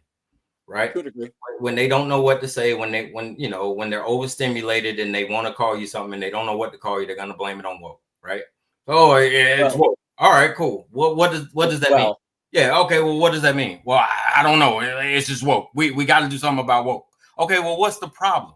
If you don't know what the problem is, then what's the problem? Because woke is not a problem. If we can't identify what the problem is, we can't fix the problem. And woke is not a problem. What is pornography? What? Pornography. Pornography. Having sex on camera. Having sex on video. Pornography. Is it? Yeah. Is that pornography? That's pornography. What was the definition that was given by the Supreme Court? I don't know. I don't know what the definition was by Supreme Court. The definition was, I don't know how to define it, but we all know when we see it. Who told you that? What? No, that is a famous quote about pornography in the 19 it was like the just one of the famous justices. Sound like something Clarence Thomas would say. No, this is like from the 30s. Let's see, I can't define pornography. Soapbox. I know it when I see it. The famous phrase. I know it when I see it. Come on, where does it say it? Who said it? Come on. I think what happens Don't- is where is I it? think Supreme what Court happens. Justice. It was Go in 1964 by United States Supreme Court Justice Potter Stewart to describe his threshold test for obscenity in Jacobellis versus Ohio. So what's obscene? I can't define it, but I know it when I see it. right. I think you're right. The woke is kind of like that. But I will say this: on the other side, you have this magic word of fascism. What is fascism? Well, we all know what fascism is. Well, exactly. It's the same thing. If you can't quantify it, then you can't do anything about it. Yeah. So it's just the opposite of Yeah. what you hear from the left saying, Yeah. if you support Trump or you do this or you do that, you're a fascist. And so people on the right go, oh well, yeah, and if you do this and that and the other, you're woke. Yeah. So Now, yeah, you're right. Neither of them matter that much. Yeah, if Hexif comes in and says, "Hey, man, I think progressive policies are getting in the way of our training. I think we're spending too much time doing this, that, and the other," I say, "Hey, man, you're absolutely right. Let's get back down What's to the difference between progressive and woke? Because when you say I have a progressive policy is why in the fuck do I have tampons in a men's bathroom? I don't have a period. That's woke. That's not a woke policy. No, that's not woke. I would argue that the vast majority of people would agree that the word woke applies there. And I will tell you the vast majority of people are stupid. I don't disagree either. That's not because that's my motto, right? But that's what I'm saying. But that's not. But see, again, that's what I'm saying. And then we go back to what's woke. And again, that's what happens. That's what happens when progressive. See, what happens is, and I'm gonna tell you what happens. What happens is you have white liberals who dip into the urban community, find something that's hip and cool, they attach themselves to it, and then they take it and then they pervert the shit out of it, and because it's mainstream. And then when it becomes too toxic for them, and it develops a negative tone, then they dump it, right? Like the fist, power to the people. They take it. Oh, you know what I'm saying? What was meant for a unifying justice for the people, right? Now it's all negative and stuff. Now you see it and you think, oh, this dude's a radical. They ain't had shit to do with radicalism. But you see it now and you say, oh, that's radical. It's the same. I know what you're saying with the fist, but there's some other stuff that goes along. Well, I mean, but it's the same. But I mean, the same thing, right? I know. Yeah, but it's the same concept in general, right? So when you see woke, what happened was the history of stay woke. The history of stay woke, brother, was hey, don't let the negative power. It started in the civil rights era, right? Don't let the system oppress you. Don't let it get you down. Don't let it be depressed. Stay attuned to your spiritual self. Keep your spirits up. That's what being woke is all about, right? So what the progressive system has done is they perverted it to something where it's like, oh, well, now we gotta, it's all rainbow coalition and we gotta do this. That ain't got shit to do with being woke. Those are progressive policies. So which is it then? Let me ask you that then. Is woke what it was in the 60s, and I know it's a trick question. Is woke what it was in the 60s, or is woke what it is now?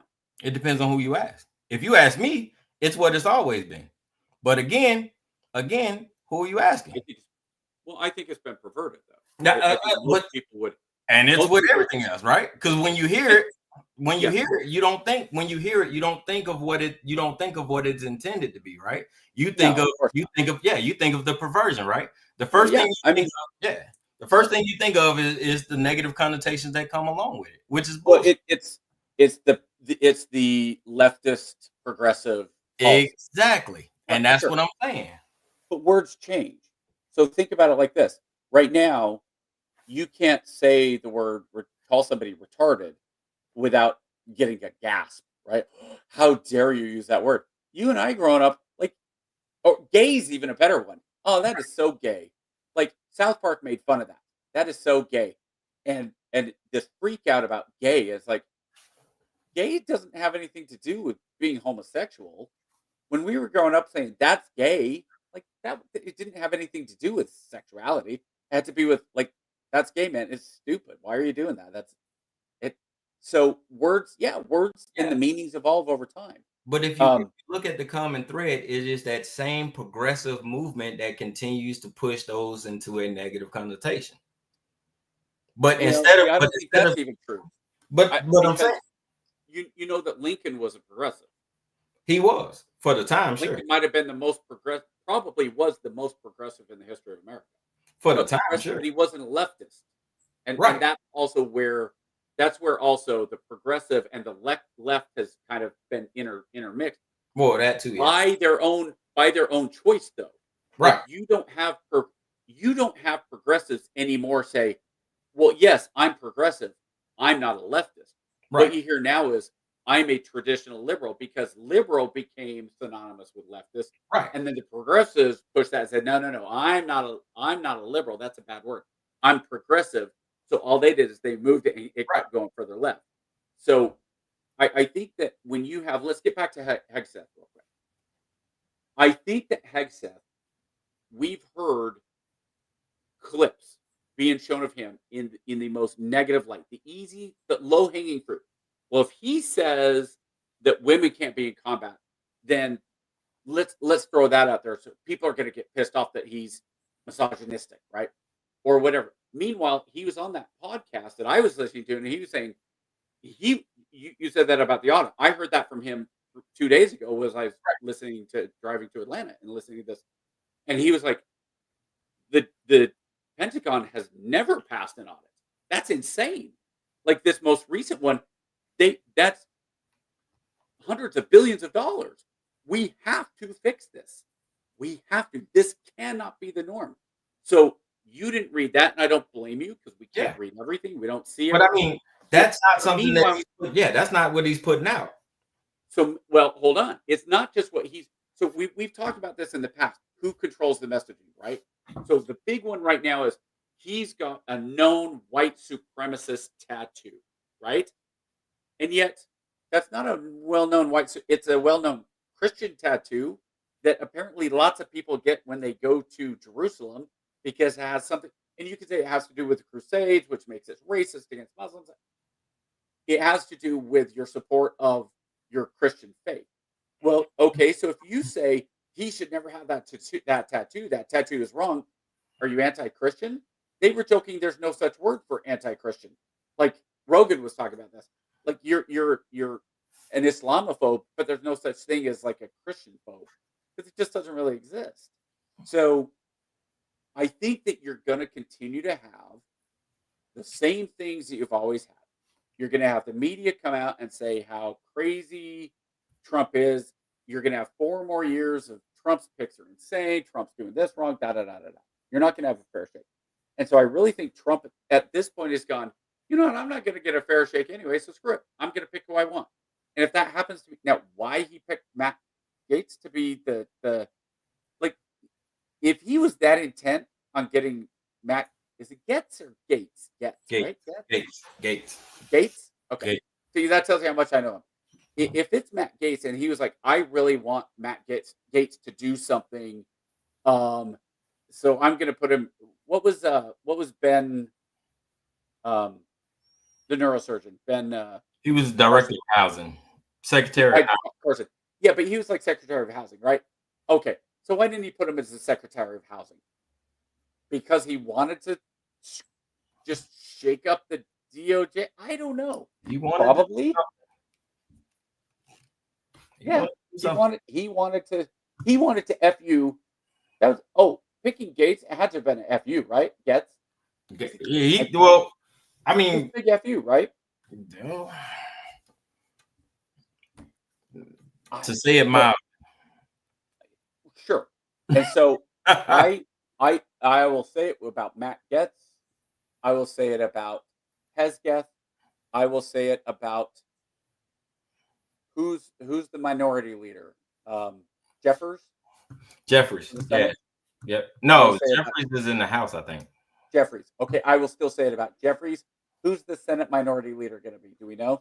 I don't think we know yet. Okay. I will say it about that person. I want them all to be successful. I want everybody that is working in the federal government to be the best version of who they are. I want everybody to make this country as great as it can possibly be. We're going to have people fail. We have people in the military fail. We have people in local government fail. And I know you agree with that. I know you do. Is Matt Getz going to be somebody that changes their minds in 6 months and turns out he's really good at his job? Probably not. I don't know. Hope so. Do I think? I don't think honestly, I'd bet against him getting confirmed. I don't think he's even going to make it to. We didn't even talk about your Homeland Security director. You got Secretary of Homeland Security, Christy Noem. Holy smokes, that's a winner. He's a crazy. Like, why in the world do you put in a book that you put your dog down because your dog wasn't being trained? That's not your dog's fault. That's you.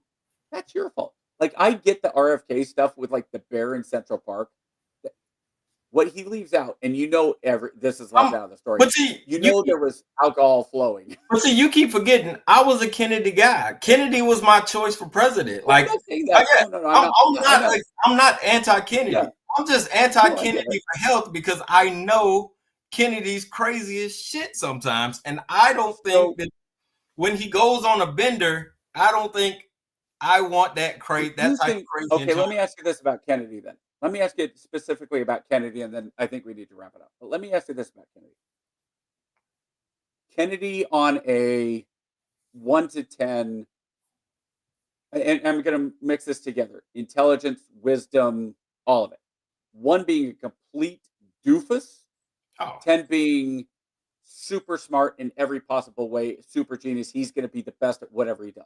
Where's Kennedy on that scale? 8, 7, 8. Easy. So do you think... So if Kennedy comes up with something that he wants to do that is not a good idea, but he thinks it's a good idea, but when you start getting down into the weeds and the nuts and bolts and how to work do you think he's smart enough to listen to people that are more expert than he is in that subject? Kennedy is in the wrong department. Doesn't matter. We're not talking about that. Do you think he is smart enough, 8 out of 10, to listen to the people that are going to be working with him and for him, to listen to them, especially when they have expertise that he doesn't have? Not in Health and Human Services. Because what he wants to do is too radical and it's too entwined with the pockets of the people. What's the craziest thing in your opinion? And I don't know enough. Give me something super crazy. Whatever. For Kennedy? Yeah. The first thing he's talking about, like Twitcher said, the first thing he was talking about, we got to get sugar out of our diets of the American. So he comes out and he says to the health department, I want to do everything we can to work with the legislature to ban sugar. I want every study that has been done on sugar. I want a positive corollary, proven or disproven, that sugar leads to obesity. I assume you guys could figure that out because there is a correlation, or it shouldn't be that hard. I'm sure there's studies. I want you to go dig up every study that has been buried over the past 50 years, since instead of sugar, there's fat. And I want you guys to write up a proposal because, again, I think what Supreme Court did, the Supreme Court basically came out with one of their recent rulings that said these departments, they can't just lay down the law. It still has to go through the legislature, right? With the COVID shot, some of those things. So the Supreme Court did the right thing and said, you're an administrator. You don't get to make law. Yep. So I want to do that. And now I want to go over to the House and work with Johnson and whoever, these guys and all of it. If he's able to get that done, great. But I think more likely would be the people around him go, look, we agree with you. We think sugar's horrible. We think it's bad. We think it's killing people. We think it leads directly to obesity. We think it directly is killing, literally killing an extra 1 million Americans a year because of diabetes and other obesity related issues. That said, you're not going to be able to get it banned. Be like, let me show you. Yeah, let me show you the economic impact that this sugar and these medicines for diabetes has on the economy. So what shoot can we do? There you go. Well, no, I'm agreeing with you. So Yeah. is he going to listen to those people and say, instead of coming out and saying, I want sugar banned, that we are able to do something a little more, something we might be able to get past? Like, we can sell it to the American people. We believe sugar is bad. We believe sugar is worse than cigarettes. And going in and outlining cigarettes, hey, people have a right to choose, right? So the way that we got people to stop smoking is basically we tax the crap out of cigarettes. It used to you used to be able to go buy a pack of cigarettes for the equivalent of about $2. Yeah. Now it costs, in real dollars, costs $10, right? Yeah. So we made it so expensive that it wasn't worth it. So we want to basically stop all subsidies to the corn and to sugar. So reduce corn syrup, the unnatural corn, the high fructose corn syrup, and sugar. And we're gonna go to Congress, and we just want the subsidy. Let's start there. Will it pass? Will it not? Maybe the lobbyists, maybe not. But at least you could sell that to him and to the American people, and maybe that's a dent. Maybe it doesn't do a lot, but maybe it reduces overall sugar intake of the average American by 1%. How about it for If you're super lucky, 3%. How about it for $1? Before we get out of here, last thing. Okay. Yeah. Department of Government Efficiency. We are going to reduce government. Government is bloated. We got way too many departments. Go ahead. We got way too many departments. We need to shrink this thing down. We're going to shut everything down. So the first thing we're going to do is we're going to establish a new government department, and we're going to give it an unlimited budget. Stupid argument. Here's why. Why? It's a stupid argument. Because if you say the goal is to reduce fraud, waste, and abuse by $1.5 to $2 billion, to do that, we need to create a department that is going to go after fraud, waste, and abuse. You have to hire people to do this. You have to staff that department. And the annual budget for that department is going to be, the initial budget is going to be $100 million. $100 billion.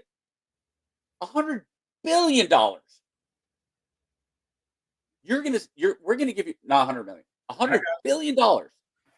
And they only reach 10% of their goal. They, instead of 1.5 trillion cut, they only got 150 billion cut.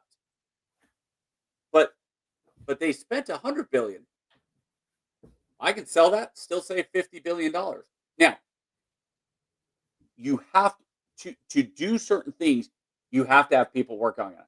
I hope that the idea would be, now I get it.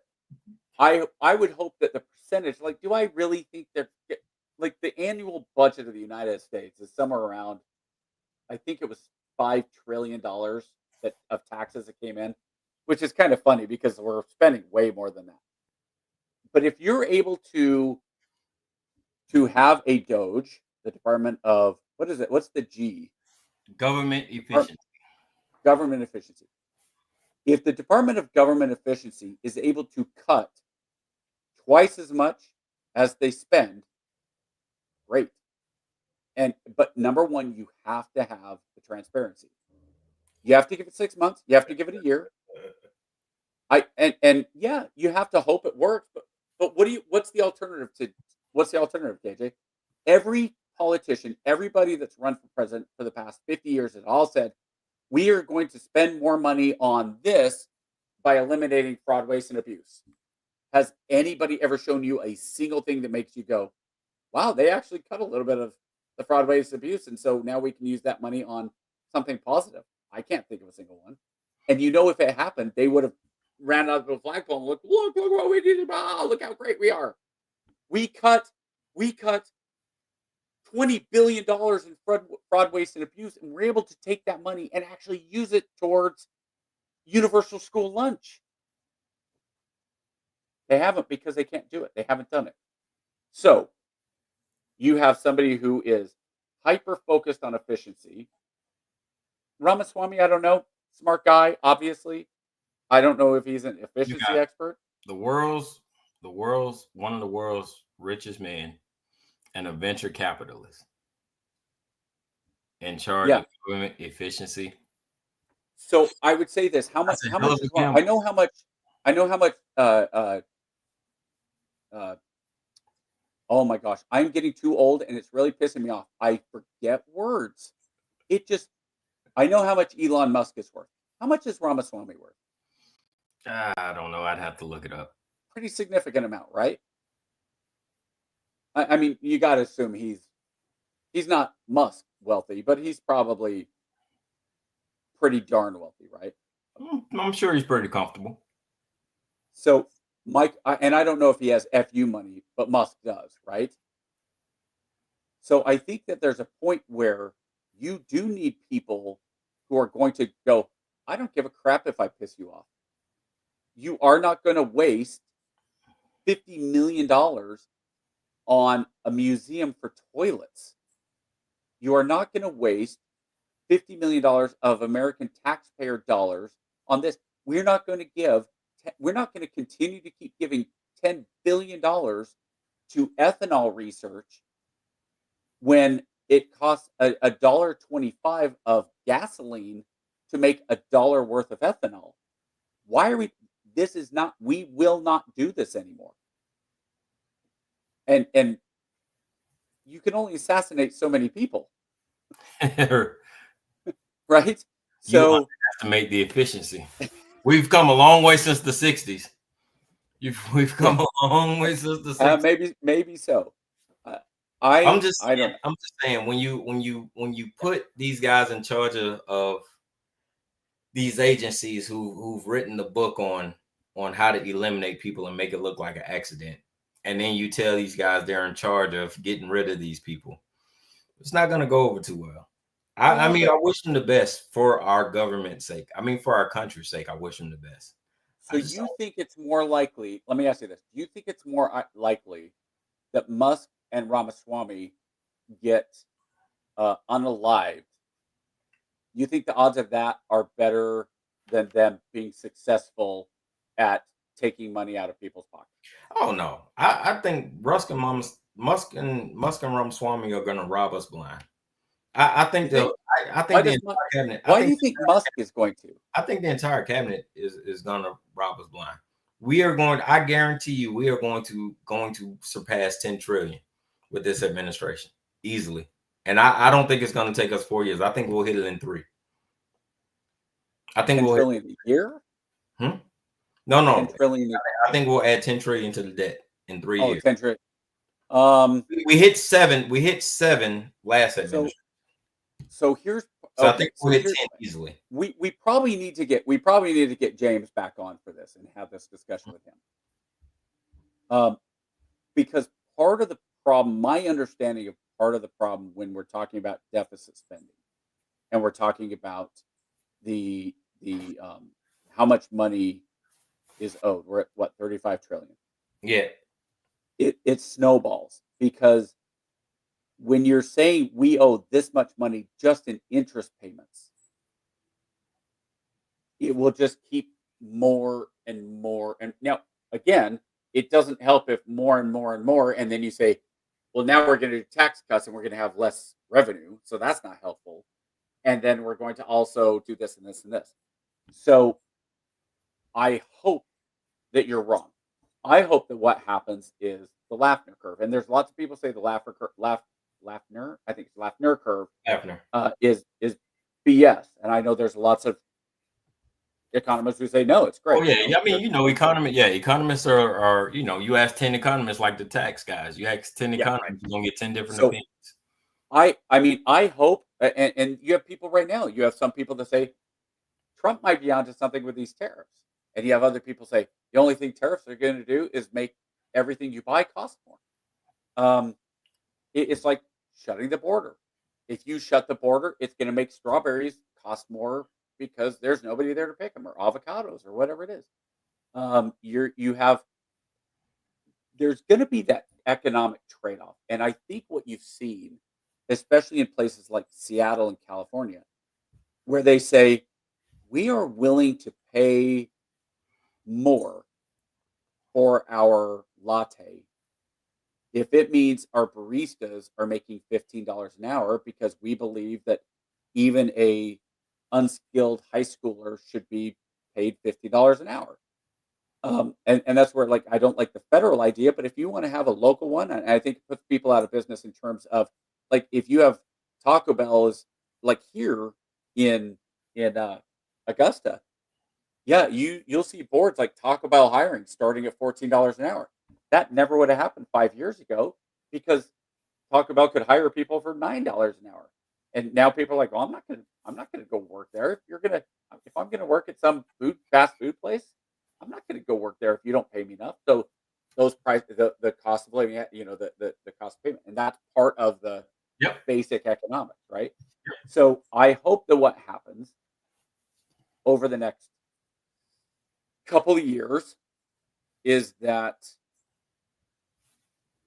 the steps that the federal government take eliminates a good chunk from what fraud, waste, and abuse. I hope that the Pentagon is held accountable for their actual budget, so that when soldiers, right, hopeful, Yeah. so that soldiers aren't told, sorry, we can only go to the range this year one time because we don't have the money to get the ammo. I hope that the tariffs, just the threat of tariffs against China, is enough for China to back down. And I think China's slowing down, and I think that might actually be enough. I hope that some of the gaps that are currently in the United States economy are fixed by competition, such as the microchip industry. I hope that you have some very, very smart people that are building a mini city in Texas to build microchips are hugely successful. I hope that Trump and the members of Congress get together and say, we need to take advantage of our natural resources like natural gas and oil, and get off of this wind and solar until it is more efficient. And we need to learn how to build our own cell phone towers, so that our military members in outside of Kuwait City don't have Chinese towers. Oh, I'm sure the Chinese don't listen in on our phone calls. So there's a lot of stuff that I'm hopeful for. I know that a lot of it worries you, and part of your thought probably is, it's not fair for me to be optimistic just because Trump won. And to me, it's not that. My biggest worry about Harris was that it was going to just continue to be more of the same dominoes that that we've run into as a world, as a country. Maybe it'll be better for America. Maybe this chemotherapy kills us. Maybe it gets us better. We didn't even talk about what's going on in the middle we did not. Ukraine. Holy smokes, we did not. Yeah, maybe next week. Let's see what happens this week. Like, if we want to talk about Ukraine next week, we haven't talked. Israel's fallen off of the newspaper, right? There's still several dozens of hostages that are still being held by Hamas, including American citizens. I hope Trump's hubris is right. I hope that he's able to come in and get the hostage. Reagan. I hope he's a Reagan 2.0 when it comes to that. Reagan. Yeah. And I think it's more likely than if Harris had been in. And you can we'll never know. Yep. We won't know until after he's out, but we'll know. We'll know if he No, pulled. what I mean is What I mean is we won't know if Harris would have been able to. Oh yeah. Quickly. That's the only thing I mean. Yeah. Like the idea that Trump, like if Trump first day in the White House, if his first call is to Putin and he says, "Yo, Vlad, dude, what are you doing? 2 years you've been fighting in Ukraine. Let's sit down. Let's look at the map. Let's figure out. Let's get Zelensky in here. Let's you, me, and him. Why don't we all meet in Stockholm? Sit down and let's figure out what'll work for everybody." You'll have the left scream bloody murder. But at the same time, isn't that the point? Isn't that what Churchill would have done? Yep. Meet me at Starbucks. I'm on the way. Yeah. Oh, I thought you said, "Let me ask you a question." No, I said meet me at Starbucks. That's what he's gonna tell him. I hope so. So I we'll see. But nothing's going to happen until January 20th, and that's when we're going to have Allie on. I told her let's wait until let's wait until the inauguration. Let's give her victory lap. Yeah, man. I didn't tell her to spike the football, but yeah. That she can come on and celebrate, man, and do her thing, man. Time, like I said, man, I get it. I'm not one of those, like, I'm not a Democrat, so I get it. You guys won. You got the Senate, the House. You got the Senate, the House, the POTUS, and the SCOTUS. Like, the only downside to that is it can go one or two ways. Your policy is either gonna be proved, I told you so, this is the way to go, or after 4 years, you're gonna be like, all right, so 2 years. 2 well, years. Well, two. Yeah. Two. So do you think with that,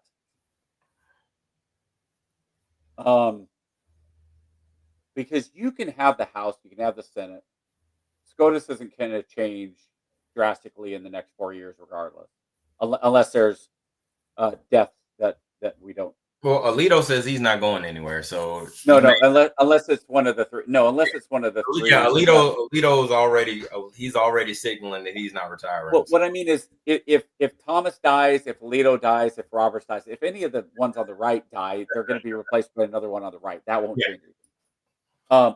But I don't think you're going to have lockstep like people believe, and so I think it's going to be a fight.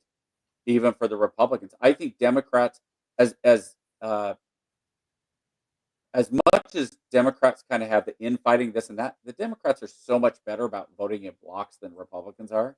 There's going to be, I think the Senate you're going to have some friction in the Senate, but I don't think it's going to be a lot, honestly. I think it's going to be the House. I think the House is going to be the challenge. There's some conservatives who are they're over the whole MAGA thing, and you kind of saw that with the Senate majority confirmation, where they're just like, all right, dude, you got what you got. We're not going to give you everything. So I can see a little bit of friction, but like for the most part, man, there's no excuses. You got 2 years, right? That's you got. You would think no excuses. I just think that Republican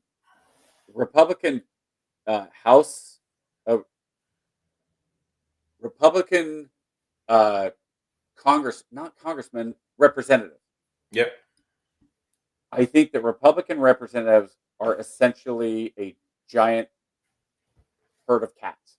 Well, you heard Trump saying he one of his main priorities is term limits for members of Congress.